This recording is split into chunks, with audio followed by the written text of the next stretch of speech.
Okay, this seems to be working. So, the right way of doing this is starting off the stream with the words of the Emperor of Mankind. So I just found out that apparently a lemon.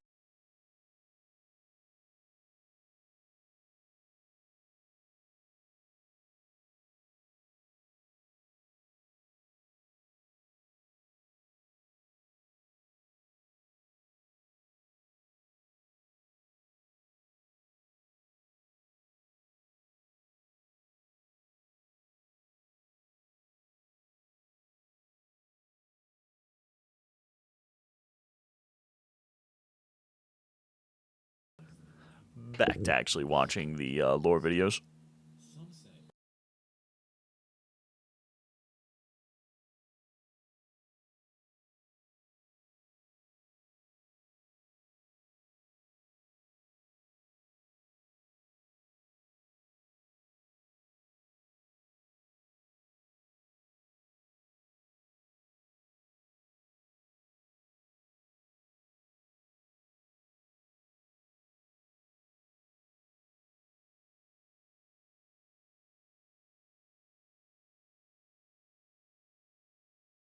So I just found out that apparently a lemon isn't That's better. naturally occurring and is a hybrid by crossbreeding a bitter orange and a citron, which means Life never gave us lemons.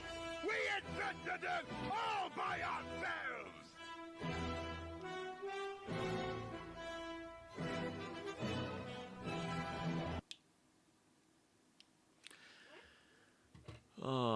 I'll do this for an hour. If I don't get anyone, I'll just not. And in their thousands, they died.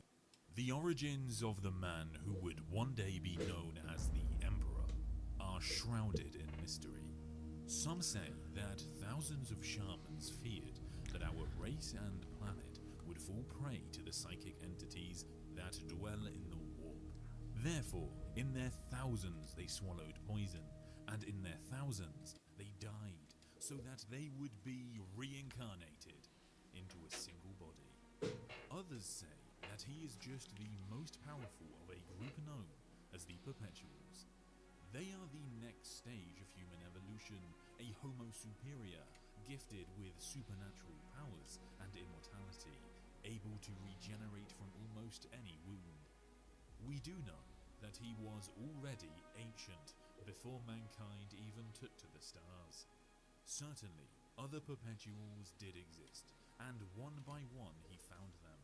Some opposed him, some simply wanted nothing to do with him, but some joined him, and so he set to his task, shepherding mankind towards a brighter future. If you look closely at the pages of history, you can still see his influence. Occasionally, he was a ruler or a warlord or a warrior, but mostly humanity needed gentler guidance from the shadows. But he was always there, always working towards his goal, the salvation of our race. And humanity thrived. We stepped into the stars with increasing confidence and skill. We bounded forward, colonizing Mars, the solar system, and then we spread outwards into the rest of the galaxy. We struck accords with alien races where possible, but defended ourselves where necessary. This interstellar empire was only attainable by the development of warp travel, a dimension of pure energy.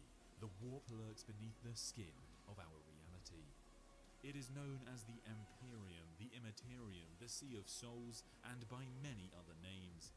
It is both humanity's deliverance and damnation. There, all of the thoughts, emotions, ambitions, and fears of sentient life forms find physical manifestation. They gather like rivulets of water, and so our dreams and nightmares formed creatures that eventually gained a rudimentary consciousness. Numbered amongst the most powerful of these beings are those referred to as the Chaos Gods. They weren't all created at once, and yet they have always existed, for the warp is unbound by the laws of time and space. There is Khorne, the god of warfare and rage. Nurgle, the god of Good to disease, see you, whoever is the new viewer that is joining us. the god of change, I assume it's just me in the background, but I could be wrong. the god of pleasure and excess. They war with each other in a great Sign into chat, what? Rarely do they put their differences aside and work together. Whether they Huh, I can't actually text through chat this way. But they wield unimaginable power and can exert some of it to create what is typically referred to as a demon. Despite the evils that There lie it is. within the immaterial, it presented a great opportunity. Faster than light travel. We developed engines that can pierce the veil separating reality, and Gellerfields to protect us from the hostilities within the warp. Navigators are also essential. Humans with the Navigator gene are genetic mutants with a third warp eye, which gives them the unique ability to steer through warp space. Humanity was able to essentially enter this dimension in one place and exit in another. This time of expansion was the zenith of mankind's scientific knowledge. Human scientists, engineers, and inventors were our new gods. They created wonders and worked even with alien technologies. The standard template construct machines, or STCs, allowed human colonists to rapidly fashion everything that they needed to dominate new worlds from whatever natural So I'm just trying to learn some more from Sandman of Terra videos, because man's good at actually explaining what's going on. Enhanced in some instances, vast armies of gene-tailored troops now fought our wars. We of course dabbled in matters we should have left alone. The Men of Iron were created, sentient humanoid machines that served mankind's every need, be it administration or war. When they turned on their creators, their armies of mechanical soldiers rampaged and slaughtered billions. The Cybernetic Revolt, as it became known, was eventually won by an alliance of galactic powers, some of whom may not have even been human. We only have scraps of information on this conflict. However, artificial intelligence, or abominable intelligence as it is known, remains outlawed to this day. It is thought that this conflict weakened humanity and was a great step on the road to our downfall. We also have information suggesting that human psykers started to appear in larger numbers during this time. Psykers may appear to you as witches or wizards from ancient myth, or the very shamans mentioned in this tale. A psyker can touch upon the warp with their mind, channeling its energies to reshape reality. Some can conjure fire, glean instances of the future, or any number of abilities. Though not Wait, psychers can conjure fire? I didn't know that. That's good to know. Oh, that's actually really cool. all are malevolent, rogue psykers have been known to claim godhood over entire worlds.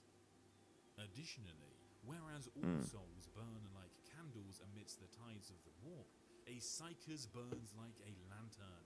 Demonic entities are drawn to them. They circle like predators looking for a weakness, and can even possess unprotected psykers. Unchecked, these beings presented a massive danger to entire systems.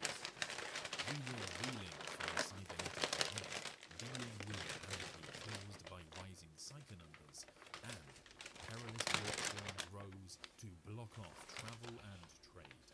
Hunger and starvation followed.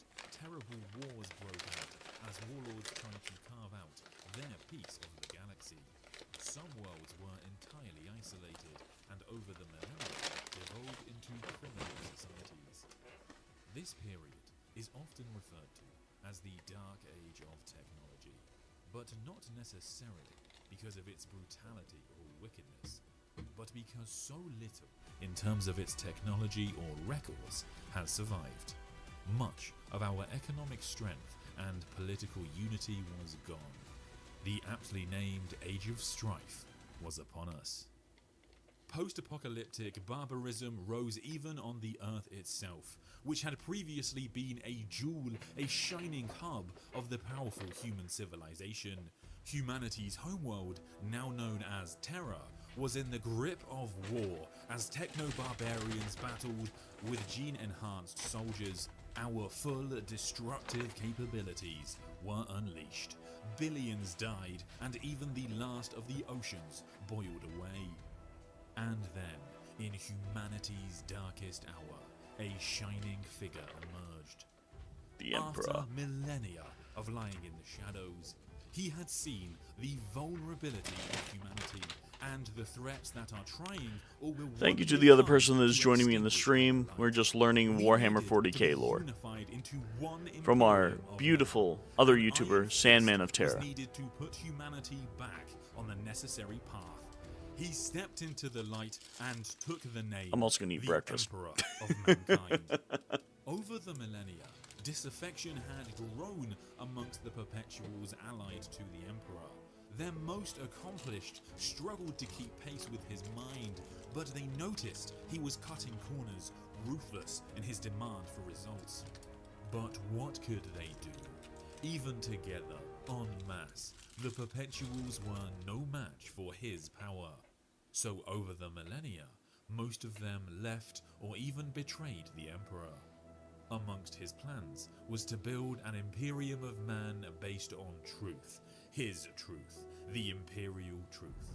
This removed That's the fair. religion, faith, and superstition that had defined much of human history. The Emperor had learned all too well that these were easy doors from which the powers of chaos can enter a mind. First, the Emperor needed the cradle of humanity, a seat from which his Imperium would be ruled. He created the Legio Custodes, his personal golden bodyguard, each one a unique work of genetic science never to be replicated. But he needed other elite soldiers that could be mass-produced to spearhead his armies. 20 legions of gene-enhanced super soldiers, the Thunder Warriors, were created. The armies of the Warlords of Terra were no match. Is it The sad that I want to Emperor's call them the mastery Thunder Boys, of even though I know they're not science orcs? and warriorship was peerless. Yet still, the Thunder Warriors were flawed. Mentally unstable, they suffered catastrophic biological and metabolic failure unpredictably after a span of standard years. Another solution was needed. By this point, the Emperor had few of his ancient friends left. Yet Malkador the Sigillite and the Perpetual Erda remained. They were both incredibly powerful psykers, and Erda was also a genius geneticist. So once most of the natural Perpetuals had left his side, he decided to build some more. Working with their biotechnical division, the Primarch project began. Though not technically Perpetuals, the Primarchs were designed to live long enough to see his plan through to the end. They were to be born from his blood, his power, his vigor. They would be the generals to lead his vast armies, and through them, their genetic lines, the Space Marine legions, would be made. 20 Primarchs, 20 Sons of the Emperor, 20 legions. The basis of the Primarchs was not wholly genetic science, for the Emperor had not been idle over the ages. During the Age of Technology, along with other Perpetuals, he travelled to the planet Molech. There, they found it, a gateway to the realm of chaos. The Emperor entered and made a bargain with the Chaos Gods. Servants of these powers, who know of such things, will tell you that he stole some of their fire. For when he emerged back through the gateway, his power had grown even more, and he'd gained the knowledge of how to create the Primarchs. He was henceforth known to them as the Anathema. Furthermore, this was not the only secret that the Emperor kept. For few know, as the Emperor is the father of the Primarchs, the Perpetual Erda is also a biological source. She is their mother. Ooh. She had stood by the Emperor all this time. She believed in their mission. Even the roles of her sons, incredible warriors and generals though they would become, it was necessary to combat the forces that worked against humanity. But it wasn't until after they were born that she learned the true extent of his ambition, the ruthlessness of it. He sought to supplant the natural flow of life with an artificial version of the perpetuals that trampled ethics, morality, and wise prudence. He would use their sons to bend humanity to his will. Those that would not bend would break. There are Fair. many and conflicting accounts of what happened next. Some say it was the sheer power of the Chaos Gods, furious at the Emperor's betrayal. Some say a causal loop was created by powers working against the Emperor in the future. But according to Erda, it was her. Understand, she loved her sons dearly and sought to spare them from his terror. Okay, so allow me to get this straight. A mother is deciding to actively hurt her sons and their father.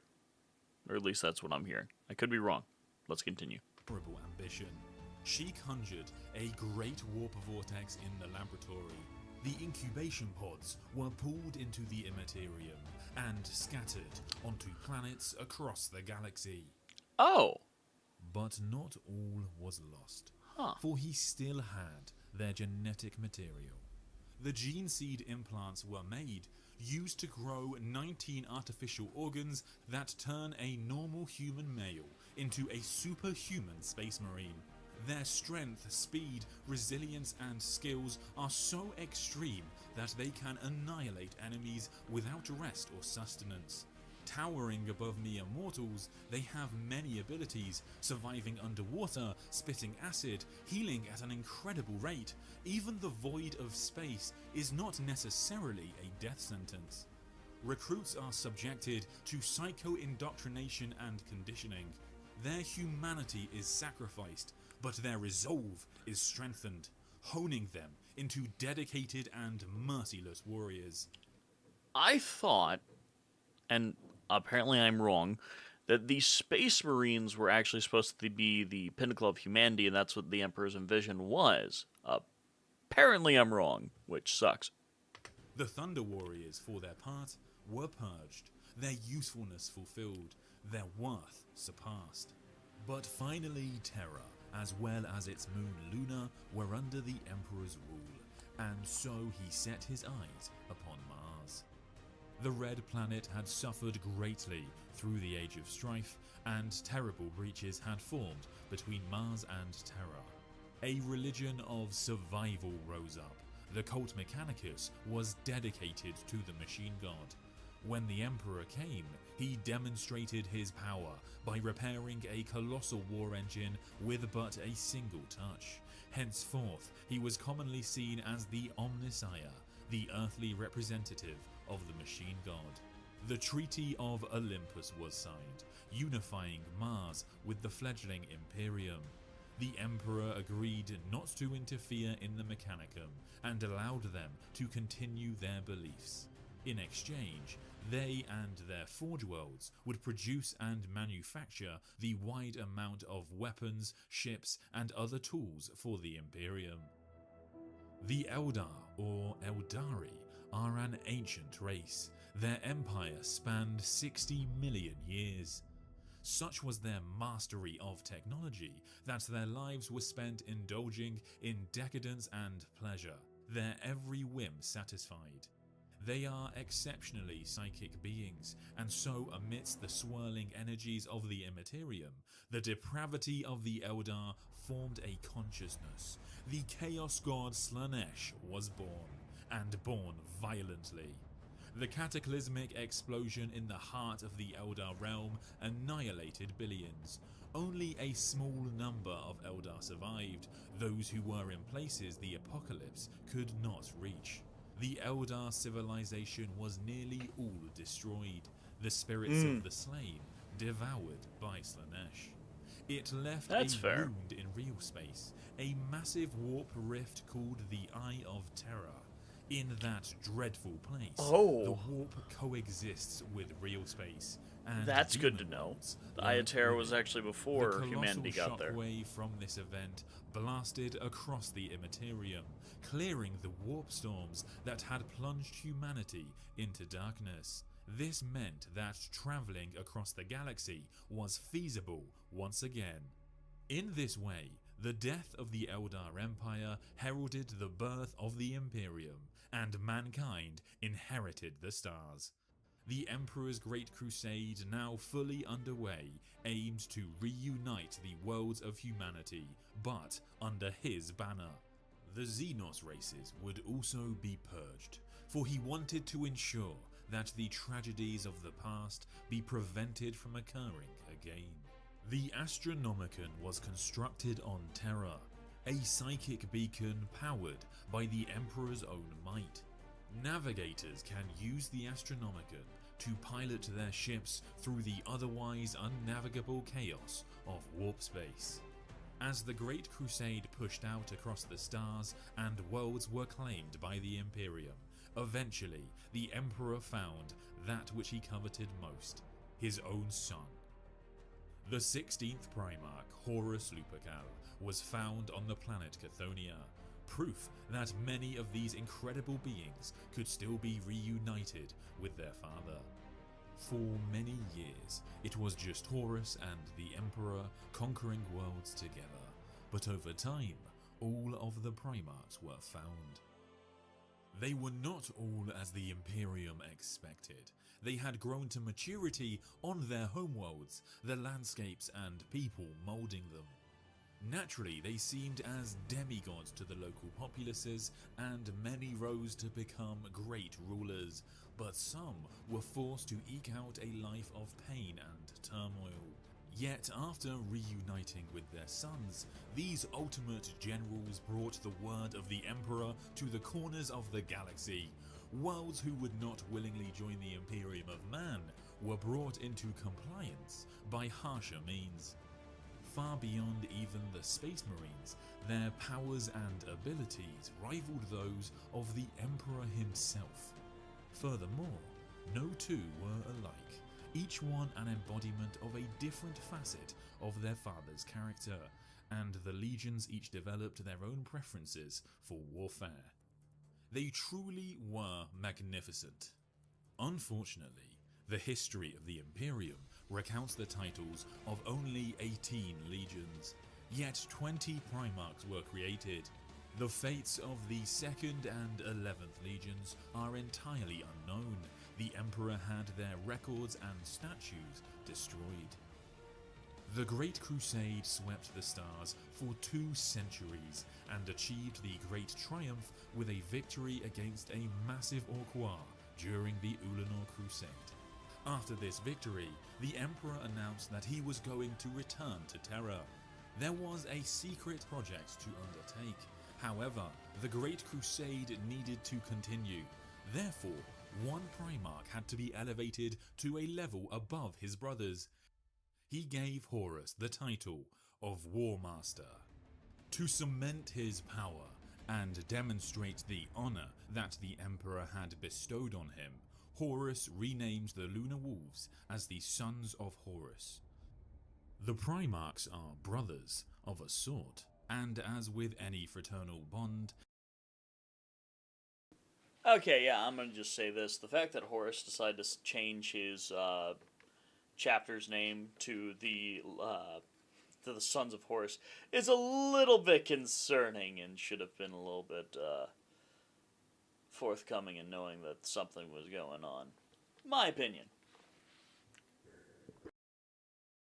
Tensions had arisen over the years. There was much bitterness and many rivalries. Magnus the Red, the Primarch of the Thousand Sons, was blessed with much of his father's incredible psychic talent, yet some of his brothers, notably Leman Russ and Mortarion, found Magnus's excessive use of psychic powers to be potentially dangerous. After a great debate, the Emperor issued the Edict of Nicaea, decreeing that all legions beyond the use of navigators and astropaths would no longer employ psykers. And Magnus was not the only Primarch to have felt slighted by the Emperor.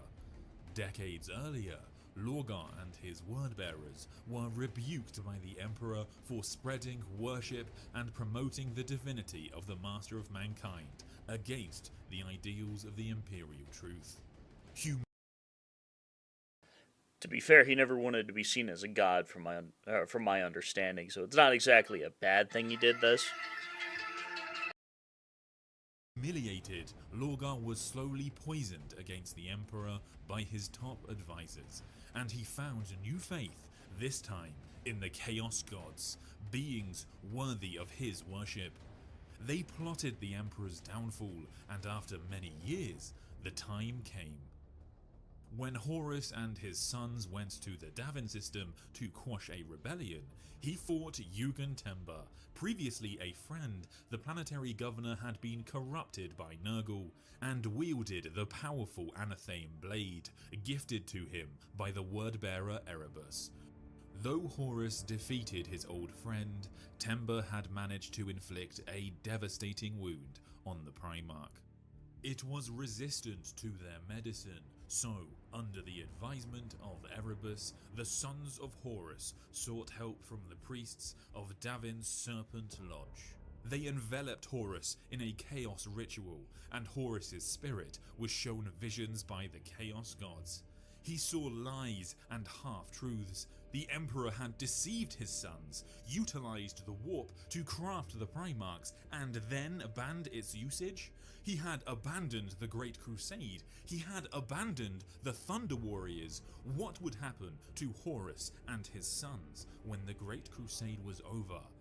Most damning of all, perhaps the Emperor was attempting to ascend to godhood himself. Magnus had foreseen this and projected his mind into the vision, where he begged his brother not to give in to the temptations of chaos. But it was not enough. The Chaos Gods offered Horus power, and he grasped it. They healed his wound, and Horus returned, now their champion. None the wiser, through all of this, the Emperor was working on a most important task, the Webway project. The Webway, also known as the Labyrinth Dimension, is an extra-dimensional space partitioned off from the Immaterium, created by an ancient and long-gone race known only as the Old Ones. It is used by the Eldar for faster-than-light travel. It is far more efficient than warp travel, and, most importantly, bypasses the depredations of chaos. Using a powerful device, the Golden Throne, to access the Webway, he sought to remove humanity's reliance on warp travel, depriving chaos of its power. Humanity's ascendancy on the galactic stage would then be assured. However, Magnus the Red was about to do something, maybe, perhaps, a little bit wrong. Seeking to warn the Emperor, psychically, he projected himself through the warp into the Webway to Terra, right past the wards that the Emperor had constructed to keep the Imperial Palace safe. Things took a turn for the worse quickly. The initial explosion and the following wars to keep demons from overwhelming Terra killed thousands. Henceforth, the Golden Throne would become the Emperor's prison, as his immense power was required to prevent demons from flooding into Terra. Not only was Magnus's warning not heeded, but Leman Russ was dispatched to bring him to justice. After Yeah, that Horus was pretty manipulated stupid. the Probably orders, should have the just like Space sent Wolves that fell to upon Prospero with a righteous fury. in In a a show of irony that still makes the denizens astral of path the warp near it laugh with glee. in Terra. The Primarch, Personal who opinion. tried to warn the Emperor of Horus's betrayal, succumbed to chaos, used sorcery to spirit himself and what remained of his sons away. Now, in service to Tzeentch, Magnus would eventually come to serve behind Horus. The War Master needed many allies amongst his brothers. Mortarion, Angron, and Fulgrim joined the War Master and purged the loyalist elements from their ranks. A ship escaped, however, and brought word of Horus's treachery to the Emperor, who agonized at the betrayal of his sons. For those who Horus are had ensured back that or some of his just brothers would arriving, be give me a bogged second. I gotta down leave. I in gotta go wars take something across the upstairs. I'll be right galaxy, back. and would not be able to respond in time. But still, the Emperor had 7 full legions muster and advance on the traitors. On Istvan V, the first wave of Ferrus Manus, Vulcan, and Corvus Corax led their legions against the traitors with a righteous fury. The second wave dropped in behind them, and then it happened. It was revealed that the entire second wave of Conrad Kurz, Perturabo, Alfarius, and of course Lorgar had already thrown in with the War Master. The Drop Site Massacre, they called it. 9 traitor sons were sworn to Horus to match the 9 sons loyal to the Emperor, but 3 of the Emperor's legions were now severely weakened, and the Primarch Ferrus Manus was dead. Horus had the advantage, but he could not defeat the Emperor as things stood. He possessed but a fraction of his father's power. To even the scales, he too found the gateway at Molech and entered. When he returned, God, I his love having a first wireless love, headset like so I could still centuries hear had passed the for War lore Master. even though I was He gone. had earned the favor Cool. and blessings of the Pantheon. There were many and varied conflicts throughout the years of the Horus heresy. Some were small skirmishes as brother turned on brother, but some were colossal battles where both sides deployed the god engines known as Titans, looming war machines that stride across battlefields with their apocalyptic weapons, laying waste to entire battalions. Even Mars was caught up in civil war, and the Edict of Nicaea was thrown to the wind so that the Loyalist legions could use all tools at their disposal. But Horus needed to take humanity's homeworld, to slay his father by his own hand in order to cement his rule over the Imperium. I mean, he does So look with crazed. his I'm not gigantic surprised. traitor Murdering your fleet, father usually the does Siege come of after Terror insanity. began. Only 3 loyal Primarchs fought with the defenders on Terra: Rogel Dawn, Jagatai Khan, and Sanguinius, beloved by all. Horus and Sanguinius had once been considered the closest of brothers. The great angel had the gift of foresight, and had seen visions of his death at the hands of Horus, yet he fought on, trying to preserve his father's dream. Secretly, however, hidden within the Imperial Palace, Vulcan was also there to defend the Master of Mankind himself, and he stood ready with a dead man's switch that would destroy Terra should Horus prevail, denying chaos the world. Despite heavy bombardment and even demons manifesting on the homeworld of humanity, the defenders held time and again. They made the traitors pay for every inch, hoping to delay them long enough so that relief could arrive from the forces of Lionel Johnson and Rabute Gilliman. Throughout all of this, Horus and the Emperor did psychic battle in the warp, and Horus was able to prevent the knowledge of Rabute Gilliman's proximity from reaching the defenders. To bait his father, Horus lowered the shields on his flagship, the Vengeful Spirit. The Emperor knew that this was certainly a trap, but he needed to end this once and for all. Malkador took his place on the Golden Throne, an act he knew would kill him, but he would willingly give his life to prevent the demons from overwhelming Terra, and to give his friend time to end this. The Emperor, Sanguinius, Dawn, and a host of heroes teleported onto the Vengeful Spirit. What follows, none know for sure. But legend tells us that the forces were split up, and it was Sanguinius who found Horus first. Horus attempted to sway the angel to his side, but he held true. Sanguinius stood alone against this terrible foe, But even the mighty Primarch of the Blood Angels was no match for Horus, empowered such that he was. The angel was brought low. Soon after, the Emperor arrived in the throne room to end this revolt once and for all. They battled with the fury of gods, blow after blow that would have annihilated all others. It is said that still the Emperor could not bring himself to kill Horus, his beloved first found son. However, Horus held no such compunction. With the power of 4 Chaos Gods, Horus battered the Emperor bloody, breaking his ribs, gouging his left eye, and setting him alight with hellfire. Horus lifted his father high and brought the master of mankind down over his knee, crushing his spine. Horus howled with triumph over the beaten body of his father. The legends say that a hero then rose. He put himself between his lord and this champion of chaos undivided. In sight of the ruinous powers themselves, he was there the day Horus would slay the Emperor. He stood no chance, but it is believed that this noble sacrifice finally moved the Emperor.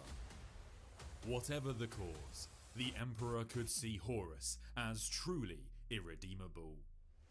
The Blood Angels tell a tale where their Genesire had put a chink in Horus's armor, and through this, the father sent a psychic blast that obliterated the soul of the son. The Horus heresy was over. In the aftermath, the Emperor's body was retrieved by dawn.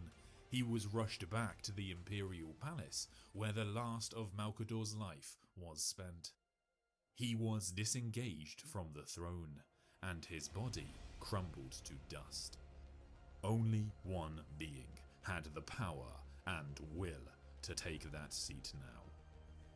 And so it was that the Emperor of mankind was interred on the Golden Throne. And there he remains, his physical form broken, but his spirit endures, neither dead nor truly alive. For the next 10,000 years, every day, hundreds of psykers are sacrificed both for him and the Astronomicon. But this immense suffering is worth it. His power, his will, keeps the demons from overwhelming terror, and he directs the Astronomicon, which guides the ships of mankind through the warp. Without him, and the immense pain that he endures, mankind would be torn apart by the multitude of threats that face us. A great scouring took place after the heresy.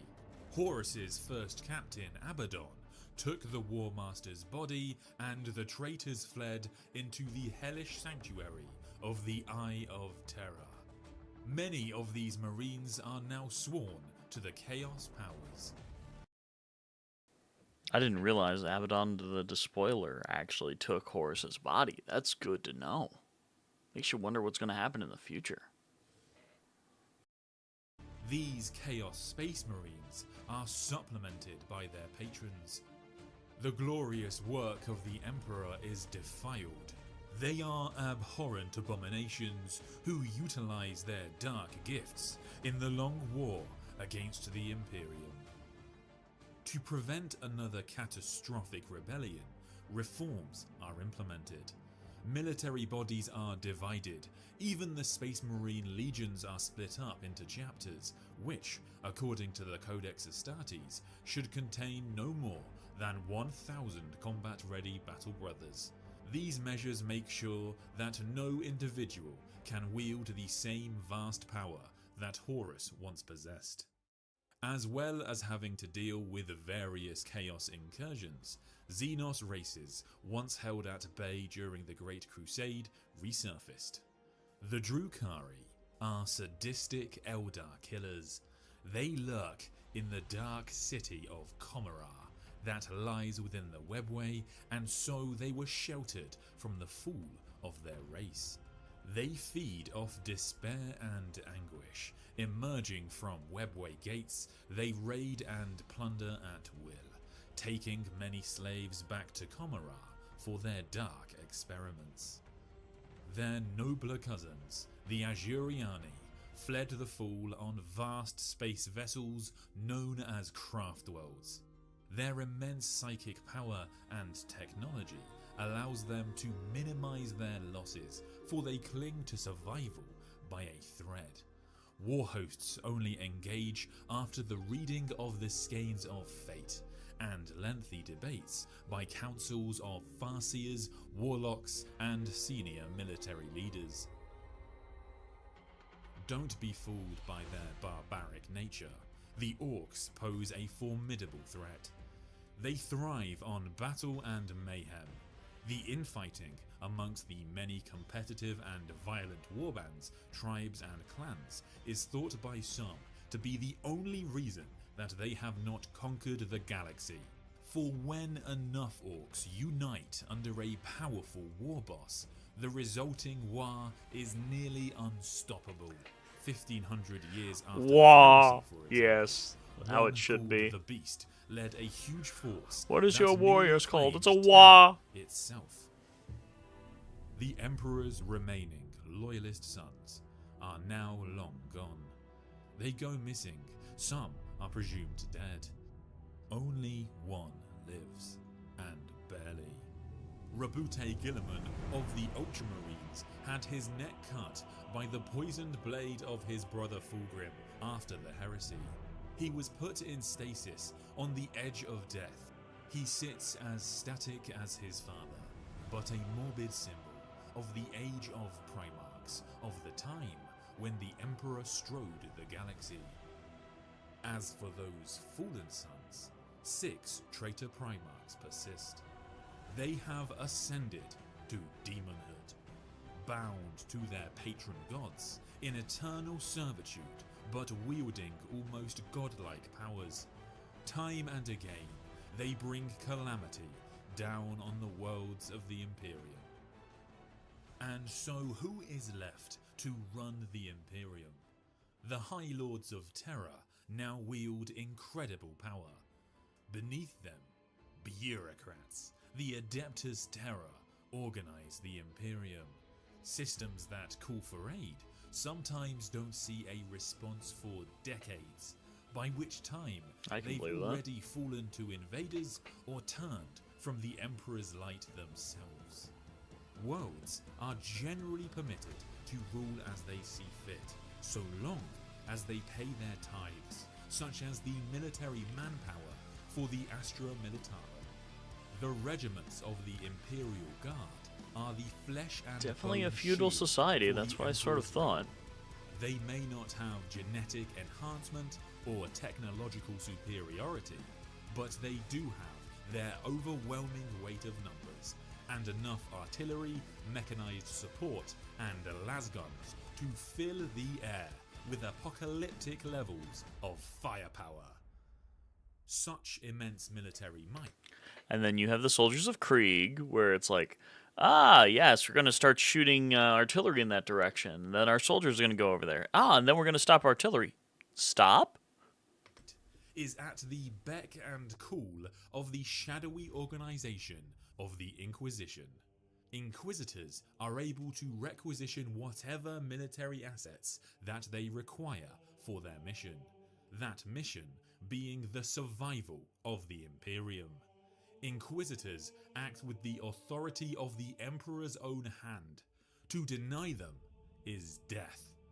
They will deal it out mercilessly and even unleash the ultimate sanction of Exterminatus upon worlds that they consider lost. Over the millennia, many times, the Imperium expands, shrinks, is split, then stitched back together. Imperial forces, and in particular the Adeptus Mechanicus of Mars, will go to any lengths to recover an STC, lost knowledge from the Dark Age. But humanity stagnates in many ways. Superstition is abound, and the fear of abominable intelligence is still great. This is one of the reasons that the reclusive leagues of Votan keep their Votan ancestor cores secret from outsiders. These ancient thinking machines provide them with wisdom, and other sapient machines, the Ironkin, are even integrated into the species society as equals. The Kin are an abhuman clone race of expert miners, traders, and warriors that live amid the extreme worlds of the galactic core. Tough in body, mind, and bravery, they use their highly advanced technologies to take what they need and ensure that they do not dishonor their ancestors. Truly, the great irony of the Imperium today is that the Emperor, a man who decreed that there are no gods, is worshipped as one himself by most of humanity. The Imperial cult is pervasive and worships the God Emperor, who guides and watches over us all. Defiance of the official state church, the ecclesiarchy, is met with resolute severity and merciless purges. The lessons of the Great Crusade are forgotten for most. Even some of the Space Marine chapters deify the master of mankind. Warriors of faith, such as the Adepta Sororitas, would gladly martyr themselves for their holy missions. The Sisters of Battle advance with the Holy Trinity of Boltgun, Melter, and Flamer, and ever their prayers ring out for the God Emperor. Crazier still, it works. Time and again, soldiers report miracles on the battlefield. Devout believers find themselves surviving against overwhelming odds, guided by his golden light. The phrase, "the Emperor protects," is given new meaning. More Xenos threats arise to challenge humanity's rule. Like the Tau, a young but technologically confident race intent on carving out their own empire. They are guided by the ethereals and their philosophy of the greater good, and so their armies of fire warriors and alien allies aim to bring their hope and enlightenment to the darkness of bleak stars. But they, like most Xenos threats, pale in comparison to the Tyranids and the Necrons. The Tyranids are not from our galaxy, but they invade as apex predators. The Great Devourer's technology is purely biological engineering, and the Hive Fleets can adapt at a terrifying rate. The entire race is directed by a single hive mind. It seeks to consume all forms of genetic and biological material. The Tyranids strike us from within also. Genestealers can infiltrate societies. They infect the mind, body, and soul. Genestealer cults have abhorrent human Genestealer hybrids that wait for the glorious day when they can begin their uprising. Millions of years before our time, the Necrontyr were suffering greatly from the solar winds and radiation storms of their planet. As they spread out across the stars, their unity eroded until eventually the ruling council, the Triarch, decided a common enemy was needed. For this, they chose the mighty race, the Old Ones. But the Necrontyr were seriously outmatched during this conflict, which became known as the War in Heaven. We believe that it was during the reign of Zarek, the Silent King, that the C'tan first came to them with aid. These star gods shared their hatred of the Old Ones, and so they offered support and immortality. The Silent King accepted, and so the biotransference began.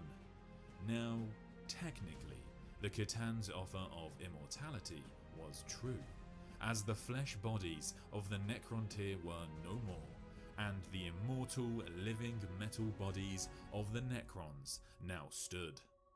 Zarek saw the Catan feast on the very life essence of his people, and the depth of his mistake was made clear, so he bid his time.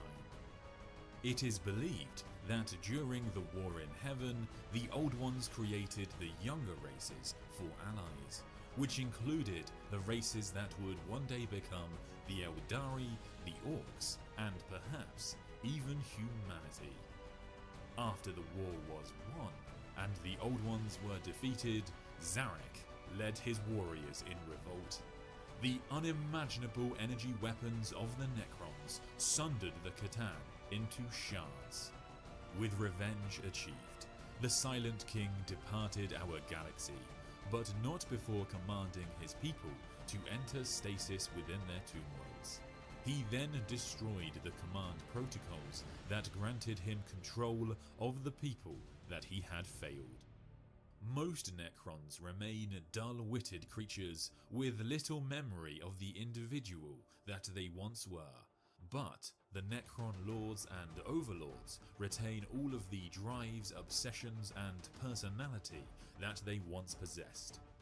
For 60 million years, they slumbered, but now they rise once more, and the Silent King has returned. They seek to reclaim their lost empire, eradicating all life in their path with technology that does not obey the laws of physics and an inexorable determination. But make no mistake, the true archenemy of the Imperium of Man remains chaos. Their forces are often in disarray, but one has risen to unite them. Horus's first captain Abaddon has claimed the mantle of War Master. He leads the Black Legion, and since the heresy, they have blighted the Imperium with their Black Crusades, each one accomplishing some nefarious aim of Abaddon's. They culminated at the end of the 41st millennium with the 13th Black Crusade that obliterated Cadia, a bastion of defense against chaos incursions. It was our darkest hour, and so, after 10,000 years, servants of the Emperor used advanced technologies and even aid from the Eldar to revive the Primarch Rabute Guilliman. Against all odds, they succeeded. He is the Avenging Sun, a shining beacon reborn with the mantle, nay, the burden of leadership. His Indomitus crusade pushes back against the forces of chaos, but it seems that Abaddon's planning has paid off. A great rift, the Cicatrix Maledictum, has opened, a series of warp storms that have cleaved the Imperium, the Milky Way galaxy, into two. The ensuing catastrophes claimed the lives of countless worlds, fleets, and armies. Despite everything, still, the two halves of this broken empire fight on. The Emperor still continues his struggle on the Golden Throne in immeasurable pain, for only in death does duty end. Some say, And I miss so he has goddamn much of it. and he calls out for his lost loyal sons. And they are coming. The other living demigods of humanity will return. The enemies of mankind will meet the Emperor's mightiest servants, as once again they lead their sons and the ferocious forces of the Imperium of Man, and that will not be enough. I'm sorry if I misled you, but this was never a story of humanity's triumph over darkness. The forces that attack this bloated, rotting carcass of an empire are too great. Whether by technological superiority, weight of numbers, or sheer malice, the Imperium will fall. And that is why we must fight. For humankind refuses to go quietly into another race's history books. We will make them pay for every inch of our galaxy that they claim, and unleash upon them such fire and fury that the next time a force assembles to take this realm, they will shudder at the scars left upon it by humanity. For in the grim darkness of the far future, There's only war. Yes.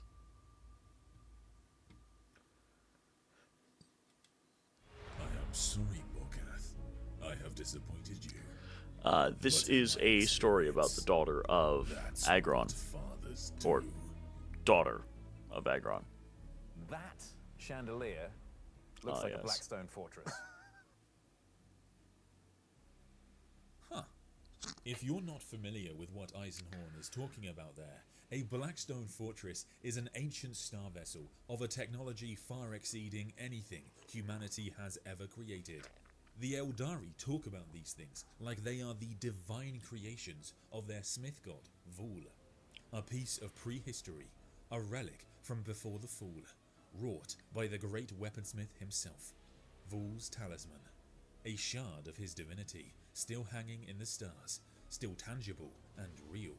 They are vessels of unimaginable power, and 6 of them were discovered in the Gothic sector, so the Imperium put them to work. However, the understanding of the Adeptus Mechanicus could only unlock a fraction of their fearsome potential. But even with this, a single Blackstone can destroy a planet, and you know who loves planet-killing weapons? Abaddon the Despoiler. During his 12th Black Crusade, 4 of these fortresses were destroyed, but 2 of them Abaddon, were not seized Angron. I'm by the retarded. Black Legion, My bad. and the War Master of Chaos wanted to go beyond the Adeptus Mechanicus. He wanted to truly unlock the power of these ancient devices. His first plan didn't go so well. He put a demon into a Blackstone fortress, but the demon went mad and the Blackstone was uncontrollable, so he had to bargain that one away to an unsuspecting Huron Blackheart. For the Despoiler's final fortress, he couldn't take any chances. He decided to create a being, someone powerful enough to unlock the secrets His of the doubter. fortress, but loyal only to the War Master. This is why he made Dravura Morkath. Morkath would grow to not only see Abaddon as her War Master, but as her father. If you are someone who is relatively new to Warhammer 40k lore, maybe you discovered it through Space Marine 2, you might have noticed that many characters have difficult relationships with their fathers. It's somewhat a recurring theme in the setting, and Morkath's Recurring theme in character, real life, too. explored in the Fall of Cadia novel, reveals a side of Abaddon that we rarely get to see. Before that, however, if you have been loving Space Marine 2, I have some great news. Lieutenant Titus has now come to Displate. That's right, your favorite. Yes, an and ad. most We're importantly, we're not getting for rid of this. Leandros. That's not happening. For thousands of years, I got a feeling the none of us people want to Cadia worry about have known ads. naught but war. Their planet was located in a region of space known as the Cadian Gate, a rare corridor of stable space leading to the immense warp rift, the Eye of Terror. Scattered across Cadia were thousands of ancient pylons, mysterious structures raised long ago by the Should I be Necrons. XQC and These just have my pylons knees to were my thought goddamn to be chin? the reason the Cadian Gate existed. Their advanced technology holding the chaotic energies of the Eye at bay. Within the Eye of Terror resided many servants of the Dark Gods, and the Cadians often found themselves at the forefront of defending the Imperium from the infernal hosts of chaos that poured forth from the rift. Chief among Cadia's enemies was Abaddon the Despoiler. He understood that the destruction of this fortress world was key to securing ultimate victory over the Imperium of Man. This was the primary goal of Abaddon's 13th Black Crusade, and the legendary Cadian Resolve was put to its most grueling test. Long foreseen by mystics and strategists alike, the onslaught from the Eye of Terror was like nothing Cadia had ever faced before. As Imperial battleships met the dread Chaos warships spewing forth from the Immaterium, the planet's already Yeah. formidable defenses were hastily reinforced. Regiments returned in droves from distant war zones to bolster Cadia's standing garrison. They were joined by the mighty Adeptus Astartes, war engines of the Adeptus Mechanicus, and the gleaming ranks of the Adepta Sororitas. But what they all failed to grasp was that Abaddon's true aim was never to merely scour Cadia. For those who are watching, I'm well aware this is low effort content, but I wanted to learn more about Warhammer 40k lore anyway. So I thought I'd just kill two birds with one stone, do a live stream while also learning this, and others that want to learn it as well can join me. For 30 Just years thought, after kill the two birds with one stone. The Blackstone resisted control, and the War Master desperately sought a means to bring his final fortress to heel, supplying considerable resources to the effort. Success finally came from one of his apothecaries, whose gruesome experiments had succeeded in creating a child that could act as a conduit for the fortress. Just as his apothecary was successful, however, the child escaped. "Where is my child?" the War Master demanded. He was furious, fit to murder. "I have extended this deadline several times, and now you have lost the work." The War Master wasn't wearing his armor, yet he still intimidated the other Chaos Space Marine as they circled the table. "My Lord Abaddon, I am War Master now." "War Master, you do not appreciate the difficulty of these operations. The surgeries, I mean, the he sorta surgical does. implants, the untested marrying of Noctilith to human flesh." The War Master ceased his predatory circling and laid his bare fists on the empty surgical table. "I do not appreciate. Let me illuminate what you do not appreciate, Master Apothecary. You do not appreciate the resources Well, at least I can tell I'm in the shorts feed, because a lot of people are joining, but just not staying, because they don't want to learn the lore of 40k for some reason. Children. You do not appreciate what artifacts I had to trade in order to get you those damned consultations with the Drukhari Flesh Witch. And nothing to show for it. Drukhari but Flesh tortured Witch? What is bodies that? Out the airlock. Then you succeed. And what? You lose my child. Don't you see? This is a success. An incredible success. I did not even realize the subject had survived. Yet she scrambled off the slab and into the corridor. And when I chased her, the fleshwork doors slammed in my face, and she turned the fortress doors Rebel against Witch? me. That has nothing to do with She that. can speak to the corrupted fortress, War Master. The control we've striven for. No more channeling demons into the Noctilith to try and subdue it, trading one malign intelligence for another.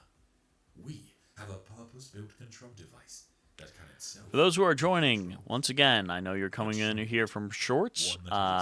We are just learning the 40k lore from Sandman of Terra. His videos are nice. They're actually intriguing.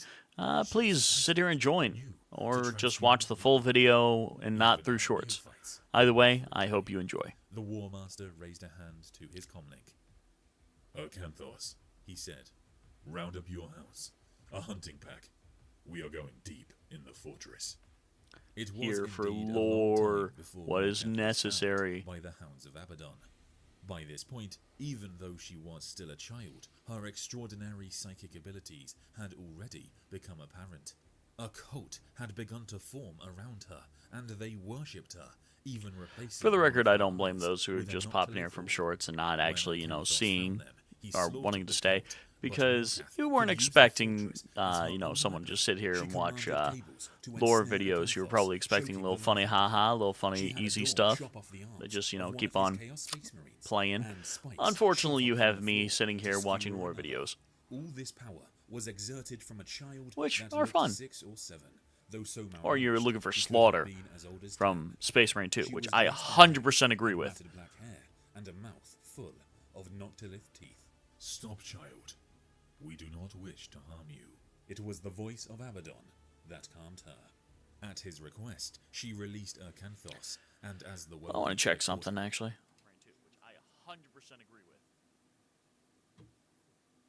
Oh, the lore video isn't actually playing. You can't hear the audio. cursed her in Usirian, calling her every foul name. He Okay, could I think didn't of, realize the until lore video wasn't profanity actually descended doing into audio. Oaths. I will kill you, Javora Morkath. Oh, the lore video isn't actually playing. You can't hear the audio. Cursed her in Usirian, calling her every foul name. he could Okay, I think didn't of, realize the until lore video wasn't profanity actually descended doing audio. You will die in pain. 100% my Javora fault. Morkath. I'm sorry. Dravora Morkath. It means fortress child, and the name stuck.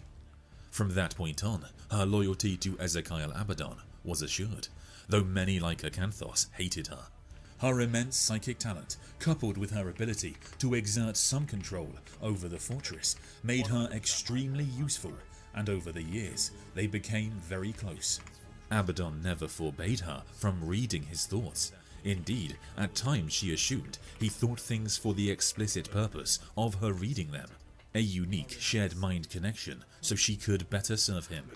Nevertheless, the War Master never told her how he created her.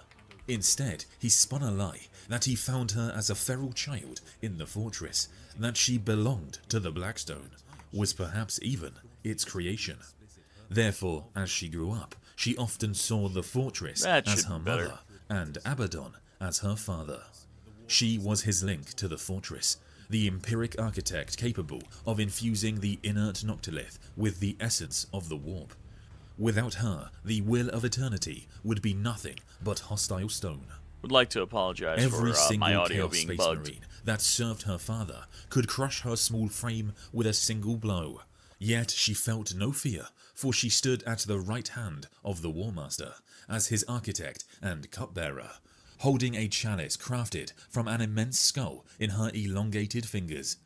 There were many rumors about the nature of this skull.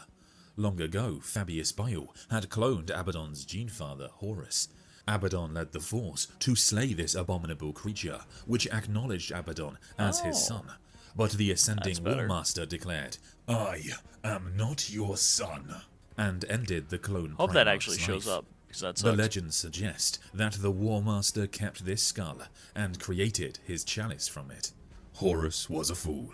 He had the whole galaxy within his grasp, and he let It it slip did. away. Nice. There are 5 mighty Chaos Lords whom Abaddon entrusts with great power. Each chosen of Abaddon has a specific role representing one of the Chaos Gods, or Chaos Undivided, on his council. They all vie for the War Master's favour, seeking to bring him into the service of their patron deity. During the fall of Cadia, his chosen were Acanthos, Skyrak Slaughterborn, Devram Korda, Zaraphiston, and Kromgat. The challenge for Abaddon is to balance their scheming and power struggles. Morkath was vital in this regard, for she acted as the War Master's Thoughtseer. With her mind-reading abilities, she could discern their motivations, enabling the War Master to manipulate Hopefully them this is accordingly working. Let me and check, account actually. for their treachery. It was crucial that Abaddon's greatest victories were attributed to him alone, not to any one god. One by one, so as to avoid factionalism, and with Morkath examining their minds, Abaddon explained the grand plan for how he would conquer Cadia. Afterwards, he discussed their motivations with Morkath. How did you find the council? Oh, I How got much 5 did they lie? thumbs up, really? Korda wishes Holy to crap, concoct I'm a happy new with that. serum that he believes Wow. will make you even more powerful, increase your reaction time. I will not take it. He plans to dose you at the victory feast. I'm when happy all is people are concluded. enjoying the little During bit of the content ritual that's actually not challenge that toasts, great. He will poison you with a blessing that will enhance your senses, drawing you closer to Slanesh. By way of answering, he held his right gauntlet out, and Morkath unfastened it, hefting the great piece of armor. It was as heavy as a good-sized anvil, and with its fingers extended, it spanned the width of a human breastplate. Morkath drew a deep breath as she took the weight on her blackstone-sheathed bones, bending her knees as she set it on a plinth. The Thank you four for have tried joining to the shower stream. me with It is blessings, just me trying said to Abaddon. learn more And about if I Warhammer had 40k accepted, entirely for he some held reason, out his great because I'm an hand, idiot. unblemished. I had I the would audio have completely a bugged great where deal none of the different. audio could be heard. Skyrak, I apologize for Acanthos, that. Korda, Kromgat. That is what you get when you accept gifts. The powers have remade them in their own image. You have only accepted the mark, Morkath nodded. and that mark is of all the gods, not one. Even so, this, he tapped the mark, cannot be who I am, or else I will be lost to it, like Horus. The last time, we nearly destroyed the Empire of Lies. One must wear the crown without becoming it, and always be ready to take it off. Morkath's heart ached for him then, for this being who carried such a burden on his noble shoulders. She nearly reached out for his great hand to lay a comforting touch on it, wondering if she should speak the words she'd waited centuries to say. She knew that if she did so, he would respond. She could see as much in his whirling thoughts. But their great endeavor was in process. I love getting a text and he message had from no room for Klarna emotion. saying, you can pay for After Uber with Cadia, Klarna Morkath now. swore Because, they would be honest with each Uber is other. apparently getting so She would expensive, call the people War can't, Master afford what it he on was their to own, her, which and sucks. he would respond. They would give a name to this bond. She would call him father, and he would call her daughter. Was that what he was thinking as he stared at her? Was he on the precipice of the same admission? Abaddon's ability to manipulate his chosen is on full display in the novel. Akanthos does try to ascend to demonhood, but at first is prevented as halfway through his ascension, Korda's warship fires on the defense platform where he is standing. Akanthos returns to the Will of Eternity in rage and confronts Korda, accusing him of the sabotage. Their confrontation quickly escalates into battle, only for Abaddon to intervene and stop the slaughter. The War Master makes it clear publicly that he will punish Korda for this transgression. But this was all part of a calculated scheme, as Akanthos' obsession with ascending to demonhood posed a significant threat to the balance of Abaddon's court. And later on he informs Morkath that it was actually he who ordered Korda to fire upon his ally. This was the reason he retained her usefulness. An inherent ability to let him balance the powers and interests of his lieutenants. Men who were loyal to him, but also being directed, with or without their knowledge, by the warring forces of the Imperium. It was a bitter irony her father felt as deep as bone. To keep his coalition together, he must deal with the strongest among the factional leaders of the Black Legion. But especially of late, the strongest were also riddled with corruption. Consciously or not, they could not help but try to usurp and undermine one another, upsetting the balance of the Legion. Each tried to win the greatest victory, attract the greatest favor from the War Master, in hopes of personal elevation by their god, and enticing Abaddon down their patron's path. But aboard the Blackstone Fortress, their minds were open to Morkath, their plots and fixations on display to manipulate and frustrate. We must watch Akanthos. Morkath said. There will be an enormous slaughter on Cadia. And that will Major events, need to That watch. is why we Oh, need I to didn't even be notice you focused, sent that. said So the sorry War about that. I got Master distracted. dismissively. So no one god can claim the credit. To Oh, keep I am going balance to in watch victory. everything in order. I actually have when a he said no playlist mortal put could do together. what you I am so asked, sorry about he thought that. of Angron. Angron, do you think he seeks ascendancy to demonhood? I should have cannot say actually for responded. certain, I'm so but sorry Angron about has that. been in his thoughts of late. Gods of the warp. Imagine If this wanting is Donald that coming to back be after yoked sending that like a message, I grox am to so a sorry. patron. I did not notice your message. I got a 10,000 little bit years later, distracted. and Angron I is have everything still in a order. slave I'm so gladiator, sorry about that. But this time owned by a god. A demon prince would unbalance the council, swing it to Khorne. Yet another reason to avoid grinding sieges on Cadia. We cannot let Akanthos spill too much blood, but if we restrain him, his hounds of Abaddon will revolt. The will of eternity bring you victory.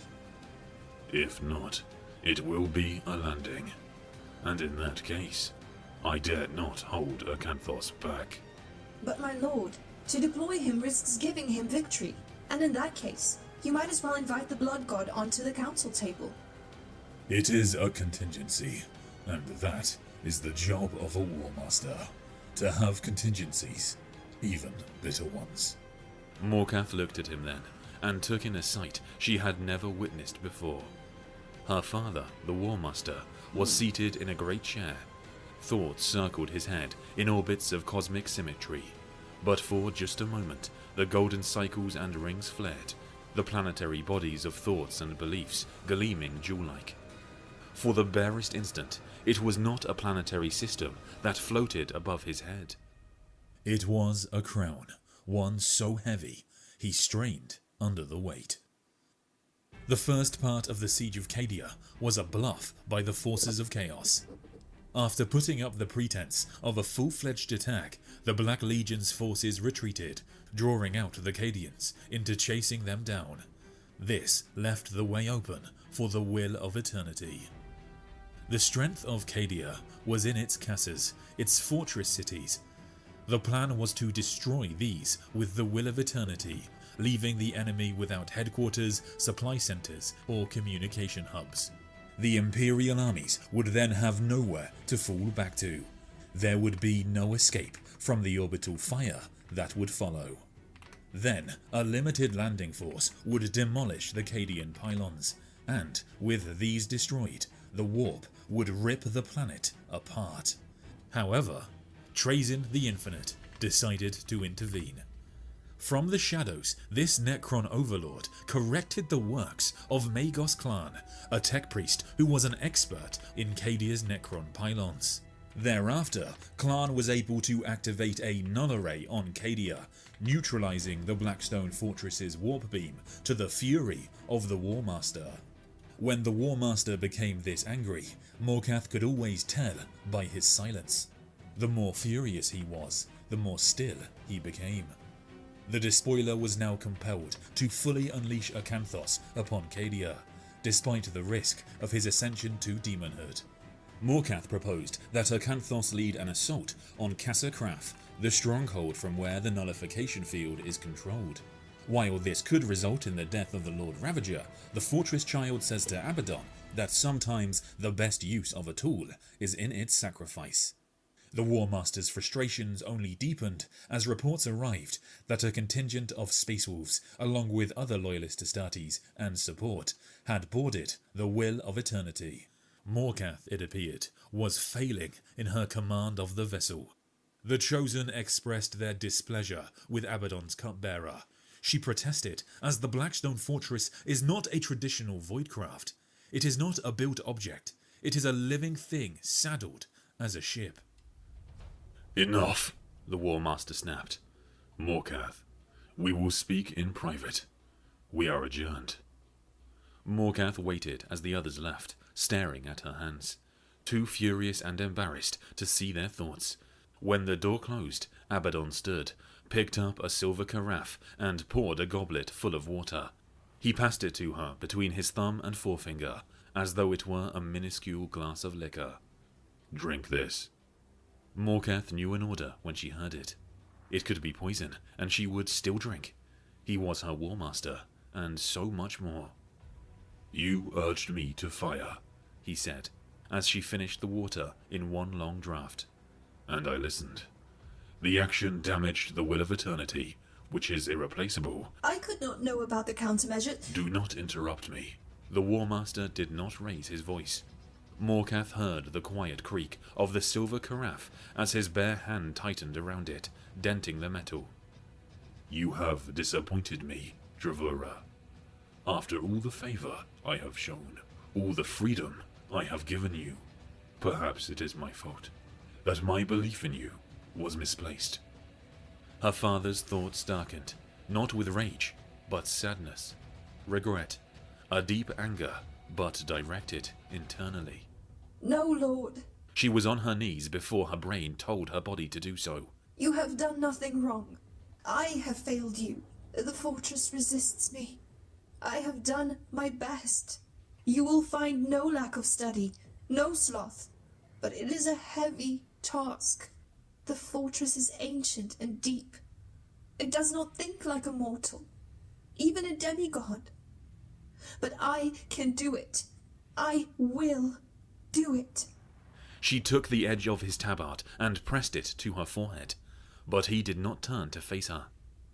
Tears leaked from her eyes, stinging the red flesh around the Noctilith eye that had never properly healed, her body constantly trying to reject it. I want to believe you, Dravura, and yet You have consistently failed to deliver on your promises. To the Legion, to me. You did not even know there were vermin loose in the fortress. I will try harder. That I do not doubt, but I question whether you are equal to the task. Perhaps I should simply keep you a true cupbearer, a creature who watches and tells me the thoughts of others. You are no demigod, and perhaps I should not expect you to display the loyalty of one. Morkath felt his hand on the back of her head, and her breath caught.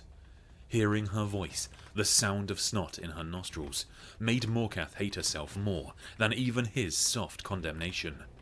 With revulsion, she realized that she was indeed acting like an arming thrall, not a captain of war. Her love for the War Master had made her pathetic in his eyes. She swallowed, mastered herself, raised her head to look at him. I am no demigod, War Master, but your demigods were being murdered by this fortress until I came to you. I have channeled warp energy through more of this Blackstone than all of your sorcerers combined. I have made you master of this relic. You set out to find me because you failed to control the lost fortress, corrupted it with a demon in hopes of binding it, yet instead made it feral, good for nothing but to trade to the Red Corsairs. All these wonders I have done out of loyalty to you. What would you have me do? How shall I prove myself? After uttering those words so brazenly to her father, Morkath could see in Abaddon's mind the multitude of ways he was imagining killing her. Worse still, he knew he was showing her this. But then she saw those possible futures snuffed out as the War Master remembered the sight of her as a scrawny child emerging from the darkness. Instead of violence, he responded by kneeling down in front of her, just as he did when he found her in the depths of the fortress. She promised him she would find the vermin. She would bleed the stars if he asked her to. Nevertheless, their relationship would be further strained. The raids on Cadia continued, even without much aid from the fortress. Acanthos would return to the Will of Eternity as an ascended demon prince, having spilt much blood on the planet below. Not only was the War Master displeased with this development, but Acanthos returned with a demonic parasite on his back, although the World Eater denied this. Your bloody-mouthed god has given you many gifts, Acanthos, but lying was not one of them. Though you may be an ennobled Lord of the Warp, you forget that I am War Master of Chaos. And though I care not for titles, the Warp gods give them to me, and among those is Commander of Demons. The parasite demon could not deny Abaddon, even if it wanted to. He had it flee before sending Acanthos back to Cadia. Now the Lord Ravager had ascended, Morkath was unable to read his thoughts. In order to regain the trust of the War Master, Morkath resolved to hunt the wolves loose within her fortress. Sorry, Soon, I didn't however, notice that she would one discover other person was that watching. the I just thought vessel it was me itself looking at was myself. aiding the space wolves. It was directing them away from the reformatted and warp-treated parts of its body, guiding them to places it wants them to go. The Will of Eternity was aiding in its own sabotage. Clearly, it was treating Morkath and the Black Legion as an infection it needed to purge. It even began to move more directly against Morkath and her force, messing with the gravity around them and filling their heads with hallucinations and existential dread. Given that Morkath saw the fortress as her mother, she took this betrayal hard. And to make matters worse, a larger vessel emerged from the warp. The Phalanx, the titanic mobile fortress monastery of the Imperial Fists, had come to save Cadia. As Morkath and her force moved through the fortress, they were ambushed by the Sons of Rus, who were determined to wreck a critical power coupling within the fortress. The first Space Wolf to attack Morkath was immobilized using her warp flesh abilities, allowing Cyron, a former Alpha Legionnaire, to execute him. Morkath was attempting to use the fortress against her foes, just as she had before, but now it was fighting back.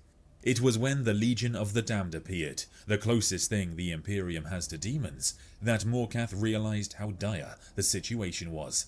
Cyron commands Morkath to reach out to the War Master through their psychic bond, uttering the word Devicus.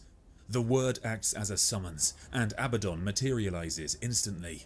Without hesitation, Morkath's father swings Draknien, the End of Empires, cleaving a Fenrisian Longfang and the 3 demons he was battling in a single, effortless stroke. As he advances, the Space Wolf leader, Sven Bloodhowl, lets out a great laugh. He fires up his jetpack and attacks the War Master. In truth, he's of little threat to Abaddon, who inflicts great wounds upon the Space Wolf and sends him careening away. But the Fenrisian's plan is purely to distract. Morkath pleads with her father not to be baited. The Space Wolves are attempting their sabotage. But Bloodhowl takes off his gauntlets and throws them at the War Master. He opens his arms wide and laughs. Abaddon's pride is the fortress's undoing. The Space Wolf is still laughing as he is mortally wounded, knowing his forces have succeeded in sabotaging the power couplings. The portside void shield quickly collapses as the Phalanx unleashes a devastating barrage on the fortress. Morkath is blasted off her feet. When she awakes, she takes in the damage the fortress has suffered and concludes the vessel is dying, though it will heal very slowly. Time and space appear to be distorted as she walks for hours into the depths of the fortress. She came to accept that she never truly controlled the fortress. She was merely the most successful microbe in the bacterial infection that colonized it. Eventually, she heard her father's voice and saw psychic impressions, echoes of past events. In one of these imprints, Morkath learned the truth her father had hidden from her. She had not been crafted by the will of eternity, but in the gruesome experiments of Abaddon and his apothecary. But far from this information turning her against her father, this only strengthened her resolve. Not surprised. Abaddon had created her, as his father Horus had created him. Once she heard her father utter the words, "Where is my child?" so distinctly, she came to believe that he had always claimed her. If so, then, I am here, Father, and though your lies sting, I will show you that I am a worthy daughter, and I will show you how much you need me. She returned to the command deck and hailed the vengeful spirit. The War Master, freshly wounded from his battles on Cadia, eventually answered. Abaddon greeted her with 3 words. "You are alive." I am. Morkath bowed. It was not the bow of a servant, but one of fealty, its depth indicating respect for a mentor. And I continue your work. What work can you continue? The fortress is broken, its utility wrecked. The fortress can be repaired, War Master. It is not a machine that can be broken.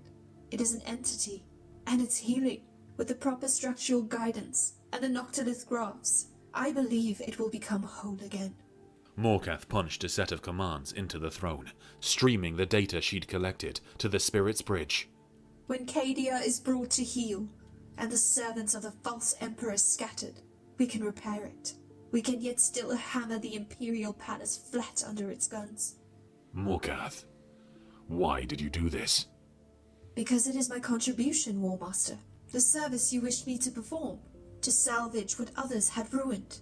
Preserve this as your greatest weapon and flagship, to fulfill the reason you created me, and to learn the truth you wished me to discover by leaving me here. He said nothing, and despite the indistinct image, she knew she was overcome. There passed a flicker of emotion in his eyes, a break in his stoicism. In another being, it would mean nothing, but for her creator, Abaddon, it revealed vast wells of buried affection. It is a gift of filial piety and love, from your most devoted daughter. Morkath. Do not call me that. I am not the fortress child. I am your child, created by you to fulfill a purpose. I am under no illusion that we share blood, but you made me and raised me in your care, kept me close. Just as your gene father kept you close. There is no sense denying it. You are mistaken. He shook his head. I made you because when we put a demon in the last fortress, it went mad, became uncontrollable. I had to pass it to the Red Corsairs, bargain it away to get any benefit. I know. And though you did not care for me but as an object then, have I not proved myself? I know your heart. For the How you have other grown two to that are care for joining, and rely we're on just me. watching I Sandman am not videos. sentimental. You need not be anyone you are not. Just acknowledge me as yours. Let me serve you, not as the fortress child, but as your own. Dravura Abaddon, mistress of the fortress. I will deliver you terror. I have other plans for the fortress. Out of the viewport, the vengeful spirit's prow slid past the docking clamps. The massive ramhead kissed the center of the fortress with a grinding crunch that lurched her forward in the throne. What? You have done all you can, little servant. I see that and acknowledge it. And in your own way, you are giving me Cadia, for which I am grateful. War Master, don't throw this fortress away. It is no longer of use to me. The spirit's engines flared, turning the ship into a shadowed wedge in contrast to their bright corona. Morkath cast a look over her shoulder at the stern viewscape and saw the green-blue of Cadia, its mountains and streamers of battle smoke creeping closer. Let me off then. Convey me to the spirit. We can salvage enough Noctilith to create a resident war council chamber. No one else knows the minds of your council. No one else knows your mind so intimately and completely. Yes, he answered. I allowed you close, perhaps too close. A risk I must mitigate. You are a useful tool, but someone once told me a useful tool is worth sacrificing. Do you recall who said that? Morkath's shoulders dropped. It was done. She would not demean herself in his eyes by fighting it. Morkath put her head in her hands, unable to look at him. Do one thing. Grant me my desire. Acknowledge me. Let me die with your name. He ain't gonna do that. No. Father! He leaned backwards, as if struck. The word had touched some pain in him she did not realize existed, but she didn't care. If she hurt him, so be it. He was not the one hurtling towards terminal orbit. I am sorry, Morkath, he said. I have disappointed you. Morkath blinked. She had never heard the War Master apologize for anything. Within, she felt an odd hope bloom, a moment bathed in his light. But in my experience, that's what fathers do. He cut the transmission, and her further hails were not answered. She rotated the throne towards the stern, watching the incandescent burn of atmosphere lick at the viewport, seeing the snow-capped mountains of Cadia grow until she could see its mountains and valleys like the crags on the face of an old bitter man. He would not let her gracefully spiral into deorbit. The despoiler was pushing her straight down to the world below. Morkath reached her consciousness through the stricken fortress in the moments before impact, flowing all of her soul out into the fortress. She did not have to die in the body he'd made for her. Do what you want, Father. She said, thoughts reverberating through the alien stone. But you cannot stop me from fulfilling my promise. And with her mind suffusing the stone, blazing like an asteroid, she broke the world for him. As we reach the end of Dravura Morkath's story here, the layers of tragedy that define her life become all the more poignant. Morkath was not just a pawn in Abaddon's grand design, she was a figure of immense potential. She dreamed of using the fortress's incredible firepower to one day flatten the Imperial Palace itself, imagining her as the right hand of the War Master and as the instrument that would destroy the false Emperor. One thing I haven't mentioned so far in the video is that the book describes Morkath as having a purple eye, as well as the Noctilith eye that was replaced by the cultists. This is likely a nod to Morkath being Cadian herself, and for me, this adds another layer of grimdark to the story. It was a Cadian in essence who destroyed Cadia. Even bearing this in mind, I couldn't help but sympathise with her as I read the novel, and I'm glad in a way that she was able to send her soul into the fortress, and I hope that provided her with some solace at the end, because the circumstances of her demise were far from glorious. What's amazing and tragic about this character is that even in her final moments, she remained loyal to her father, who had betrayed her. Morkath's loyalty, though misplaced, was unshakable, a tragic testament to the lies she had been fed since her creation.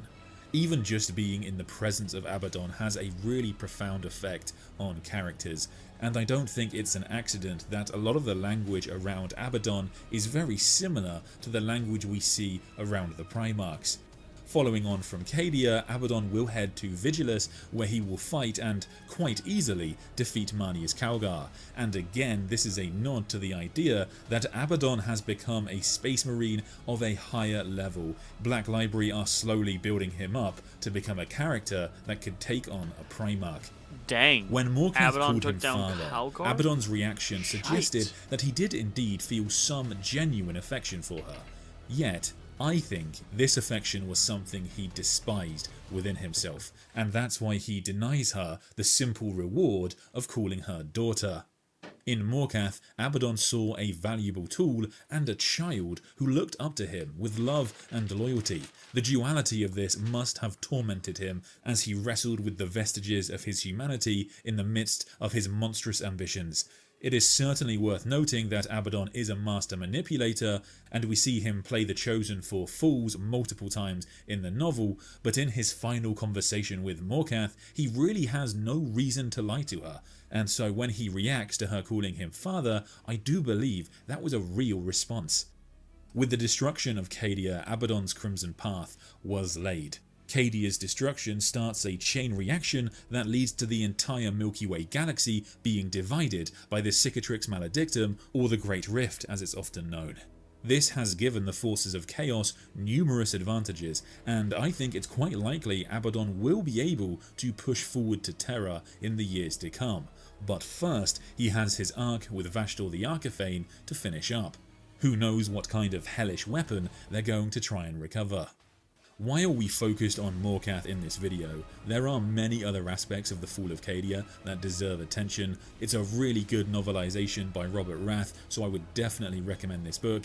It covers a lot of things that are not mentioned in the campaign supplement, and there's a surprising lack of crossover. For example, in the Fall of Cadia, Morkath is never mentioned. The Imperials actually believe there must be a demon controlling the Will of Eternity. But that takes us to the end of this video. If you've enjoyed For all those who are watching, please do subscribe to me, but also subscribe to Sandman of Terra. Absolutely fantastic. The @ that I have in the video title is his actual @ Just go over there, subscribe to him. Great guy, wonderful content. The Fortress Monastery of the Grey Knights lies on the moon of Titan. Deep within, locked away in the chamber said to hold the tomb of the Sigillite himself, rests a simple wooden box. Embellished with a golden seal, within this box, written upon ancient parchment, is the instruction known only as the Terminus Decree. Only the Supreme Grand Master of the chapter knows of its existence and how to open the box, but he will do so only when the future of humanity seems lost. The Terminus Decree is the ultimate sanction of the Grey Knights, a secret so vast it could bring the Imperium to its knees, or save it in its darkest hour. As the 41st millennium drew to a close, the Great Rift, the Cicatrix Maledictum, sprang up. This series of warp storms has essentially divided the Milky Way galaxy. Almost immediately, many worlds Give me a were second, lost, guys. I'm and going even to Terra go was grab threatened. something. Though the recently returned Rabute Guilliman has restored some semblance of stability, the effects of the Cicatrix Maledictum can still be felt across the Imperium. The Great Rift currently remains one of the greatest challenges facing the Imperium.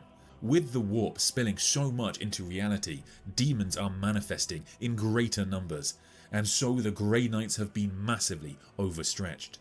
As things are looking so dire, the current Supreme Grand Master of the chapter, Caldor Drago, is forced to make a terrifying decision.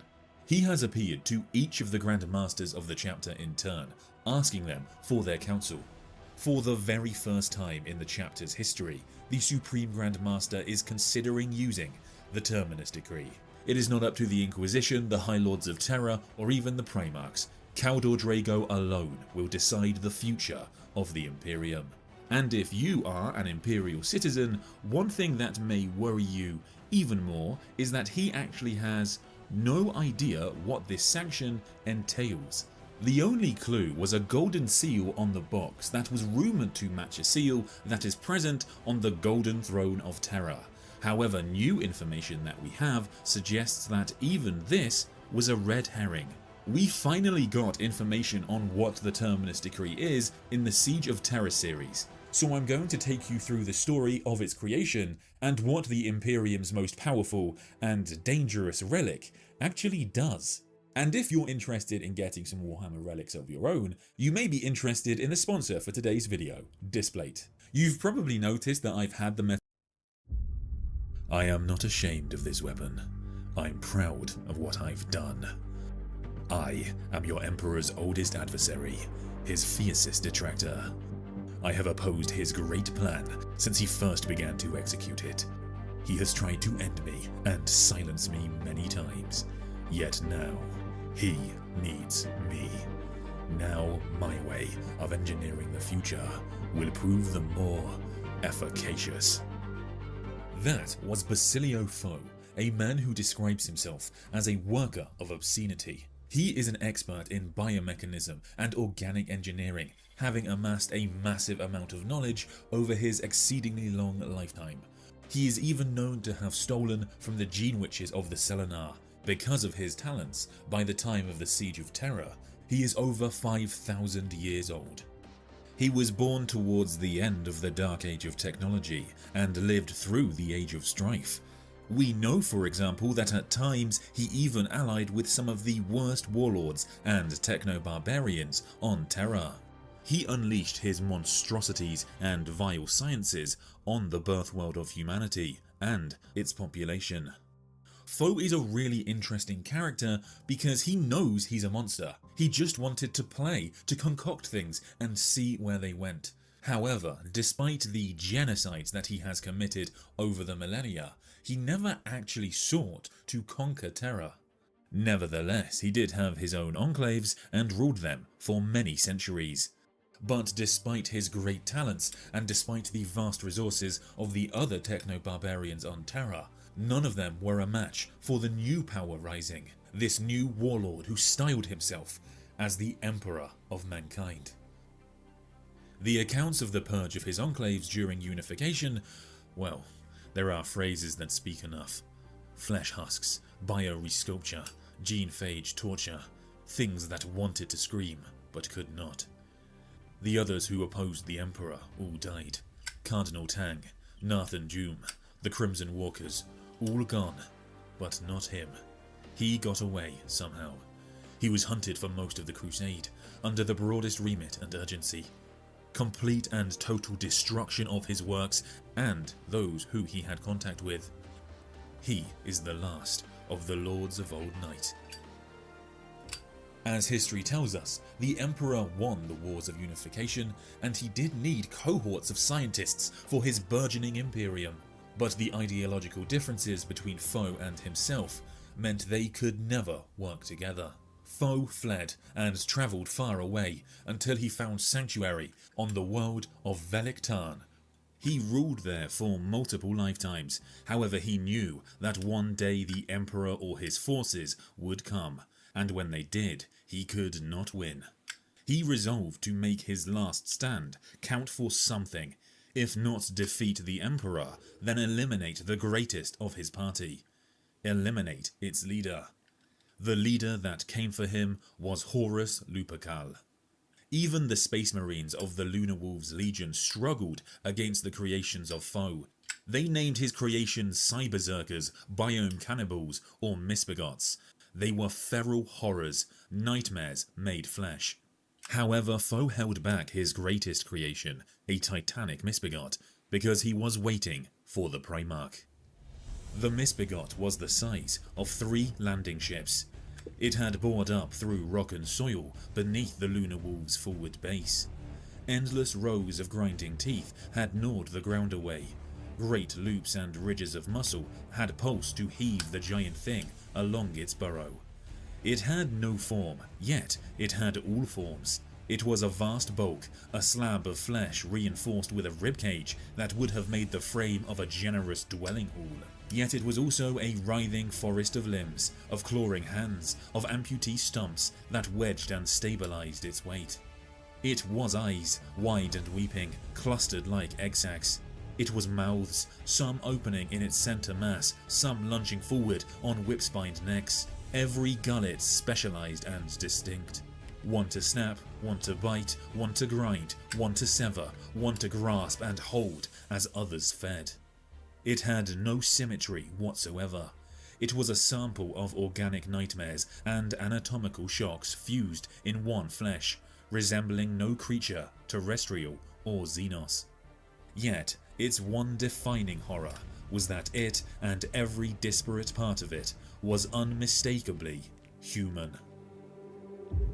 Undeterred by this fleshy nightmare, Horus Lupercal still managed to slay the beast, and so he confronted Basilio Foe. Although Horus is disgusted, Foe is disgusted as well, for when he looks at the Primarch, he sees a monster beyond his wildest deliriums, a monster that could do far more than anything he has ever created: burn the galaxy down. Despite Foe's insults, Horus decides to let him live, to drag him back to Terra in chains, and bring him before his father. Horus had hoped that in this enlightened age, Basilio Foe might come to know his error and learn to appreciate the truth that the Emperor of Mankind brought salvation for our race. Naturally, this never came to pass, and Foe languished in the Imperial dungeon, waiting for his ancient adversary to descend from on high and smite him with his burning sword. 15 years after his capture, still on ancient Terra, Basilio Foe heard thunder approaching. The birthworld of humanity was under siege, and by forces led by the man who had captured him, Horus Lupercal. Basilio Foe had been proven right. Horus had turned on his father, and as a result, the galaxy burned. During the Siege of Terra, Foe and many other criminals were moved to another prison, the Blackstone. By this point, Foe had spent 15 years without access to his studio, and so aging had finally come for this war criminal. He just looked like a frail old man.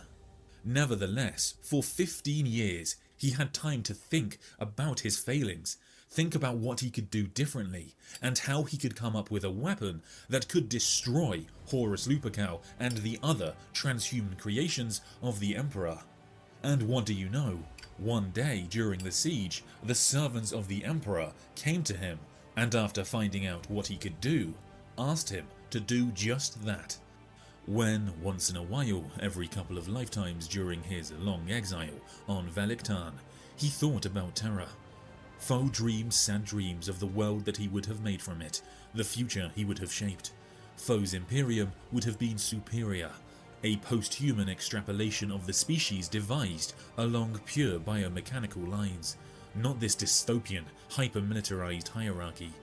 Foe would have eschewed any dependence on legacy genetics, psionics, and most especially, the warp. He would not have called it an Imperium, and he most surely would not have declared himself Emperor.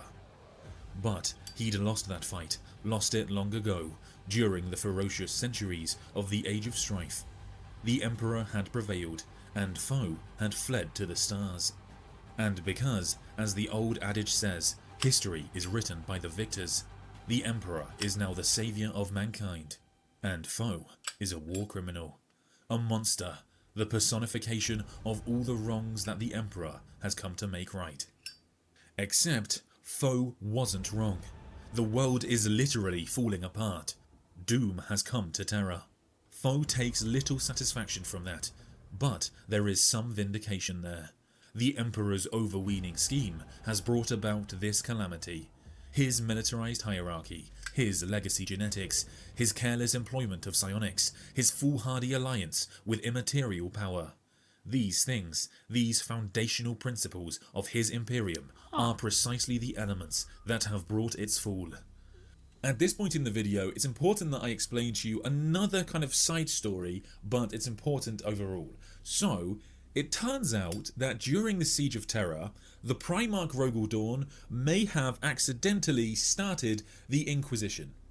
Dorn authorized the creation of the Order of Interrogation, which was led by Kyril Sindermann, who will go on to become one of the first Inquisitors, and they use the famous Inquisitorial Eye as the symbol of their authority. Therefore, it looks to me like this order is the precursor to the enigmatic Inquisition. Nevertheless, the original purpose of the order was just supposed to be a new order of remembrancers. The Remembrancer Order had been disbanded early into the Horus Heresy, yet now Rogal Dorn starts this new order, the general idea being that the Siege of Terra is a momentous event and somebody should probably record what is happening here. Anyhow, in his new role, Sindermann conducts a series of interrogations or interviews, but he doesn't do them alone. He is accompanied by the custodian Amon and Euphrates Keeler, a woman who will go on to become one of the first Imperial Saints. For believing in the Emperor's divinity, Keeler herself had been imprisoned in the Blackstone, and so the three of them interview other prisoners in the Blackstone, and one of those prisoners is Basilio Foe. In this interview, he tells them that he has come up with a weapon that he believes will end the Horus Heresy. However, there is a slight problem with the weapon, and that problem is that the weapon won't stop there. He proposed the manufacture of a biomechanical phage, tailored and specific. I have no question that he is capable of it. The phage would kill Horus Lupercal, yes, because it would be coded to wipe out everything of that gene-altered pattern in the Imperium. Horus, yes, and every Primarch, and every Legionary, on both sides. It would exterminate the transhuman genetic lineage of mankind. As the story goes on, you'll see that this weapon kind of develops. However, this is the core of it, essentially a phage or a virus that could be unleashed and would kill all Space Marines and Primarchs. Anything that so is this the start of the code. virus bomb And that we these use servants in of the Emperor Space Marine are 2? so desperate to end the heresy, they are willing to consider using this horrific biological weapon. Foe is not only confident that he could create this, in fact, he knows he can, because he's been planning it for a very long time. However, of course, Foe is intent on escaping, and so he's trying to bide his time, and one of the ways he does this is by drip-feeding information about the weapon over the various interviews that come afterwards, not letting them know that actually he's kind of already figured everything out. Like all his art, he could see it in his mind as real as if the molecules and essential substances hung before his eyes, spinning as they combined and transformed. They had not known that though. How could they? Neither did they know that he could have written out perfect formulae for the substance's creation in a day. The last set of formulations lay on the screen of the data slate beside him, discarded for now. He had a feeling that the currency of that secret was soon going to be devalued, and besides, its promise had already bought him time, and that was all that counted. Biding his time, Foe is planning an escape. He manages to pull a shard of Blackstone off of the wall of his prison, which he keeps hidden, and he also tries to bring his warden, a Solar Auxilia veteran called Vascale, under his control. He has been subtly using mimetic implantation through linguistic and voice tonal suggestion. It's a slow process, but it will work over time. However, Foe never had to use these. He would secretly be freed. His unlikely savior was Andromeda 17, a gene witch of the Selenar who had been recruited into the Loyalist cause. Veskale was in fact under her control. You would be correct to assume that Andromeda hates Foe for his past crimes against her cult. However, she says that her true loyalty is to ensuring humanity's survival, and in her opinion, the only way a solution can emerge is through random chance. The more factors that are in play, the more chance humanity has, and therefore she decides to release this ancient mad scientist. Foe is now free to roam around the Imperial Palace that is currently under siege. He put on the staff uniform of an Interior Departamento Armaments Inspector that had been unlucky enough to run into him whilst he was making his escape. Foe did manage to avoid the custodians and find a laboratory where he could begin his work. His project was going pretty well, right up to the point that a Night Lord's Legionnaire found him. Foe noticed that this traitorous space marine was covered in markings and had clearly made pacts with the Dark Powers. The Astarte informs Foe that he knows who he is. He has clearly been briefed by the Ruinous Powers, and Foe is such a wild card, even they are not sure what to do about him.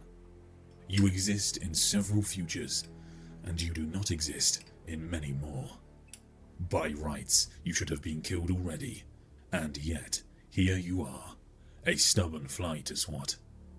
I do not know what does the most harm, letting you live or killing you now.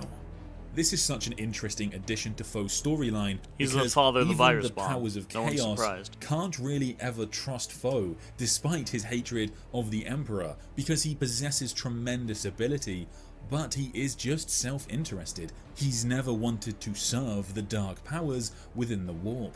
After deliberating on whether to kill Foe or not for a short amount of time, the traitorous Astarte eventually comes to the conclusion that it's far simpler just to kill Foe now. However, Foe has an unlikely saviour yet again, because all of a sudden, Constantine Valdor himself appears. Foe is returned to the Custodian Amon's custody, where he finally completes the device. The Custodians thereafter are planning to confiscate the device and secure it within the Dark Cells, and with Foe no longer needed, they even discuss executing him. However, Andromeda then appears again and tells Amon that Basilio Foe may have made a mistake in underestimating what the Emperor did in order to create the Primarchs and the Space Marines. His weapon will kill Astartesian flesh. I'm talking a galactic slaughter. The crowning glory of his horrible career. But the Astartes aren't merely flesh, are they? Nothing is. Each body is connected to a soul, and each soul is inextricably linked to the warp. That is the nature of reality, and not something Foe has studied. So if activated, his weapon will not entirely purge the Astartes. It will leave a significant portion of their essence in the warp. Now, initially Foe doesn't actually agree with this and is pretty confident that his weapon will work well. However, there is another problem with his weapon. Whilst the phage is designed to be effective versus Astartesian genetics, there is still going to be a risk to the general populace. It is, after all, a biological weapon. Therefore, after using the device, billions or potentially trillions of innocent civilians could be killed as a consequence. So whilst at this stage Foe has made an Astartes killing weapon, it will have a pretty significant side effect in the deaths of trillions of innocent civilians, and whilst the Astartes line will be destroyed at a genetic level, their souls will persist in the warp. Undoubtedly as an agitated and potentially disruptive force that would have dire long-term effects on real space. In addition, because of chaos corruption like, for and example, demonhood, Suns there are Space some Marine traitors who are essentially drenched in the warp, and these Astartes might avoid all consequences entirely. So ultimately, the group comes to the conclusion that Foe's weapon needs refinement. In order to improve the device, Foe needs to study the Immaterium. Now, normally you could just go to the Emperor's personal library to do this, the Hall of Leng. However, that's very far away and has got traitorous space marines all around it, so that's out of the question. However, the Sigillite's personal retreat is in reach, and so Amon and Andromeda take Foe there. However, there is another person to introduce to this story. At this point in the Siege of Terra, the Anabasis assault is underway. That's when the Emperor and his cohort have teleported onto the Vengeful Spirit to take on Horus Lupercal. Malcador the Sigillite now sits the throne. As one of Malcador's last acts, he telepathically passed on many of his projects. One of them was signified Tier XX and deemed a Terminus sanction. Malcador had been aware of the plan involving Foe all along. The Sigillite, or the hero as he will now be known, assigned his final projects to a group known as Malcador's Chosen.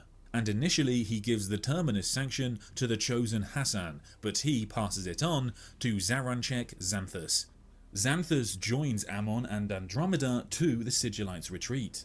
Foe examines Malcador's private materials, and though he previously believed his device would have worked perfectly, he now realizes that he can build a far more impressive weapon.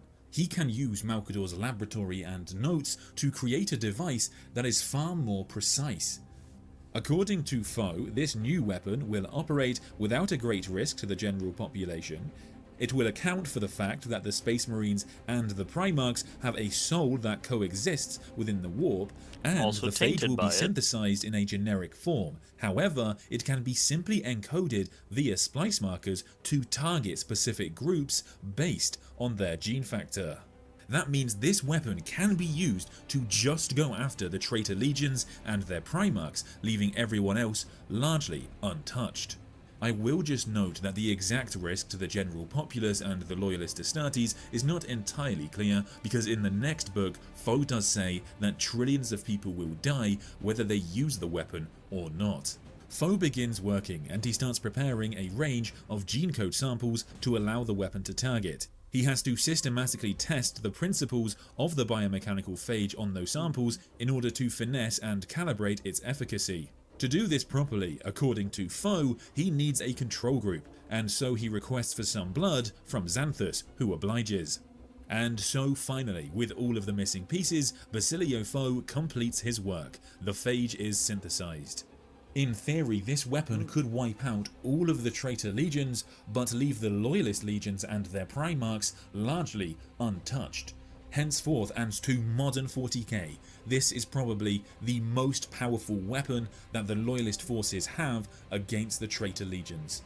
However, at that Also, point in during the theory, siege, the Primarch Vulcan is the ultimate authority on Terra, and so, according to Xanthus, they would need his permission to use it. Nevertheless, with this development, Andromeda leaves the laboratory and relays this information to Amon. But Amon actually decides to counteract this decision. Amon is at this point not sure whether the Emperor is alive, whether any of the loyalist forces are still alive, so he makes the decision to use this weapon and use it to target all of the legions. The Primarchs and their sons have brought us to this pass. We trust no one. We trust nothing. We allow no sentiment or weakness to cloud our judgment or stay our hand. We must be certain. Do I need to repeat my directive? Even Andromeda is hesitant to use the weapon in this way. This custodian is 100% willing to kill all of the Space Marines and the Primarchs at this point in time.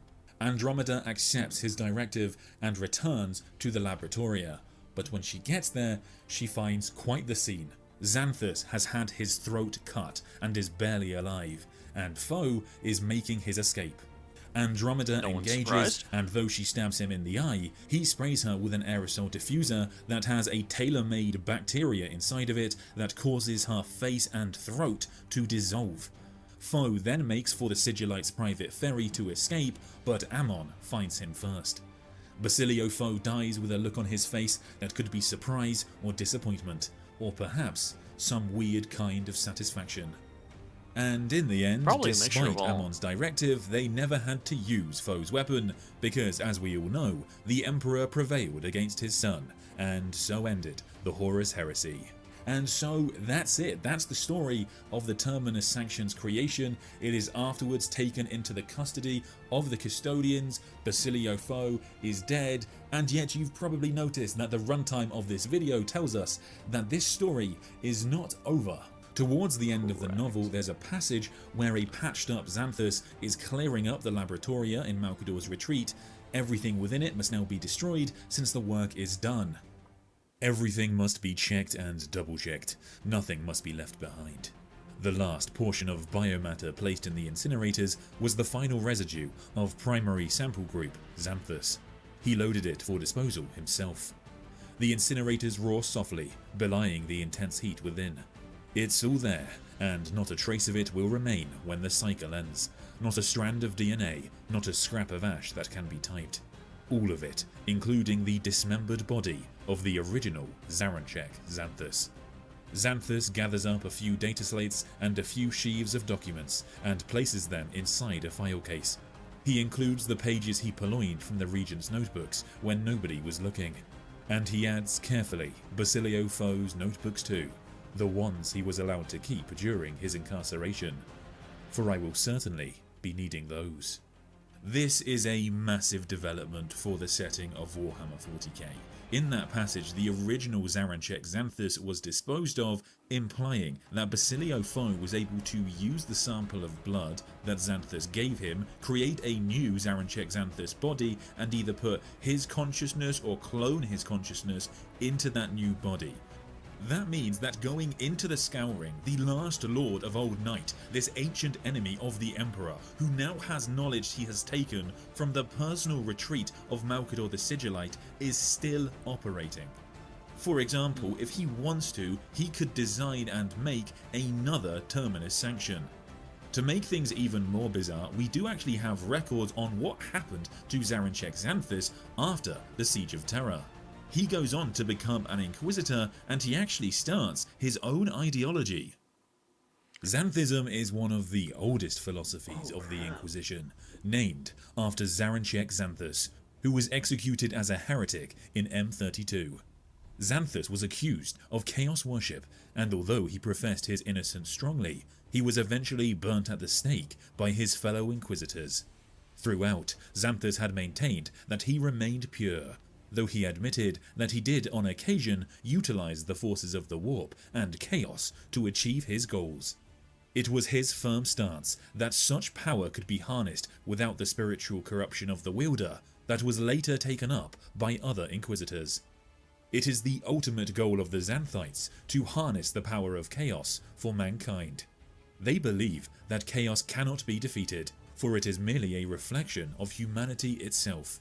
However, those energies and powers created by its existence can be turned back for the benefit of humanity, rather than being an enemy. This does not mean that they advocate giving in to chaos, but rather wish to capture the essence of chaos and turn it to useful rather than destructive purposes. Xanthites investigate all aspects of the warp and chaos, imbuing its power into themselves where possible, destroying it only when necessary. They will use chaos-tainted artifacts, demon weapons, books of chaos lore, and other heretical items, utilizing the abilities of these weapons and tools to combat the incursions of chaos, heretics, and aliens. Wait a second, so the Inquisition is using heresy to combat heresy. Perfect sense. That absolutely genius. Within the Xanthites, there are those whose beliefs go even further, known as Horusians. The Horusians look to the Primarch Horus, who was a mighty being conferred with immense chaos power, and see an opportunity wasted. They believe that a new Horus could be created, invested with great energy from the warp, but one who would unite all of mankind for its betterment, rather than enslaving it to chaos. Most other Inquisitors consider the Xanthites, and particularly Horusians, to be walking along the edge of a precipice. Xanthites are commonly seen amongst the Inquisition as arrogant and dangerous, toying with powers they do not fully comprehend. However, as one of the oldest philosophies of the Inquisition, and including among their number some of the most learned and powerful Inquisitors, it is a brave or rash Inquisitor who will stand alone against the Xanthites. Most often, as was the case with Xanthus himself, a cell of Inquisitors will form a common cause against a particular Xanthite, in an effort to expose his perceived heresies and to deal justice. So Zaranchek Xanthus, who we know to be Basilio Foe, operated as an inquisitor after the heresy, and seemingly became obsessed with the warp and chaos. I cannot wait to see what they do with this storyline and what his motives become. Are the Horusians correct? Will he try and create a new copy of his ancient foe, Horus Lupercal? And if so, for what purpose? Didn't they already try Officially, Foe, or Xanthus, does die in M32, brought down by other Inquisitors. But let's remember, Foe already avoided death once. I think there's a very real chance that he will avoid it once again, and we may even see Xanthus or Foe resurface 10,000 years later in M42. As for the Terminus Decree itself, there are still many questions behind this weapon. For one, how does it end up on Titan? At the end of the Siege of Terra, the Custodians take it to be kept in the Dark Cells. So at some point during the Scouring, we will see the Custodians hand over this device to the newly founded Grey Knights. Why were the Custodians not trusted to guard this device? Is there something about the Grey Knights that makes them the perfect guardians of this weapon? As you heard in the story, this phage will attack the parts of the Astartes and Primarchs in the warp. Perhaps a powerful Psyker is needed to somehow coordinate this weapon. One other thing I was wondering about whilst making this video is, can this weapon be used to target other groups, as it is targeted based on gene factor? It's not clear, but does this mean, for example, that it can be used to target non-Space Marine groups, like Genestealer cults or just other Xenos? At this point in the video, you may be wondering, why haven't the Imperium used this weapon to target the traitor legions? Well, the Custodians were very much aware of Foe's hatred for the Emperor's transhuman creations, and I think they are understandably hesitant to use his device. What if the targeting doesn't work, and all the Space Marines loyal to the Emperor are likewise killed by the phage? What if Foe made an error when he calibrated the weapon, or it mutates to attack the general population? Ultimately, should Caldor Drago one day decide to use the Terminus Decree, it could lead to a swift victory for the Imperium against the traitor legions. But there is probably just as good a chance that it kills untold trillions, leaving just the Chapter Master of the Grey Knights left, surrounded by the terrifying laughter of the Dark Gods. Like I said before, that is it for this video. Thank you so much for watching. Let me know what you think of this new... Okay, for those of you who are watching, that is going to be it for the stream today. Please like and subscribe, because I will be doing the rest of the 30, not specifically tomorrow, but throughout, well, until it takes to the end of it, but I will be doing it in 2-hour streams, because I do have other things to do in my day. Outside of that, I'm going to end this in the most proper way possible, with words from the Emperor Mankind himself. So I just found out that apparently a lemon isn't naturally occurring and is a hybrid by crossbreeding a bitter orange and a citron, which means life never gave us lemons. We invented them all by ourselves.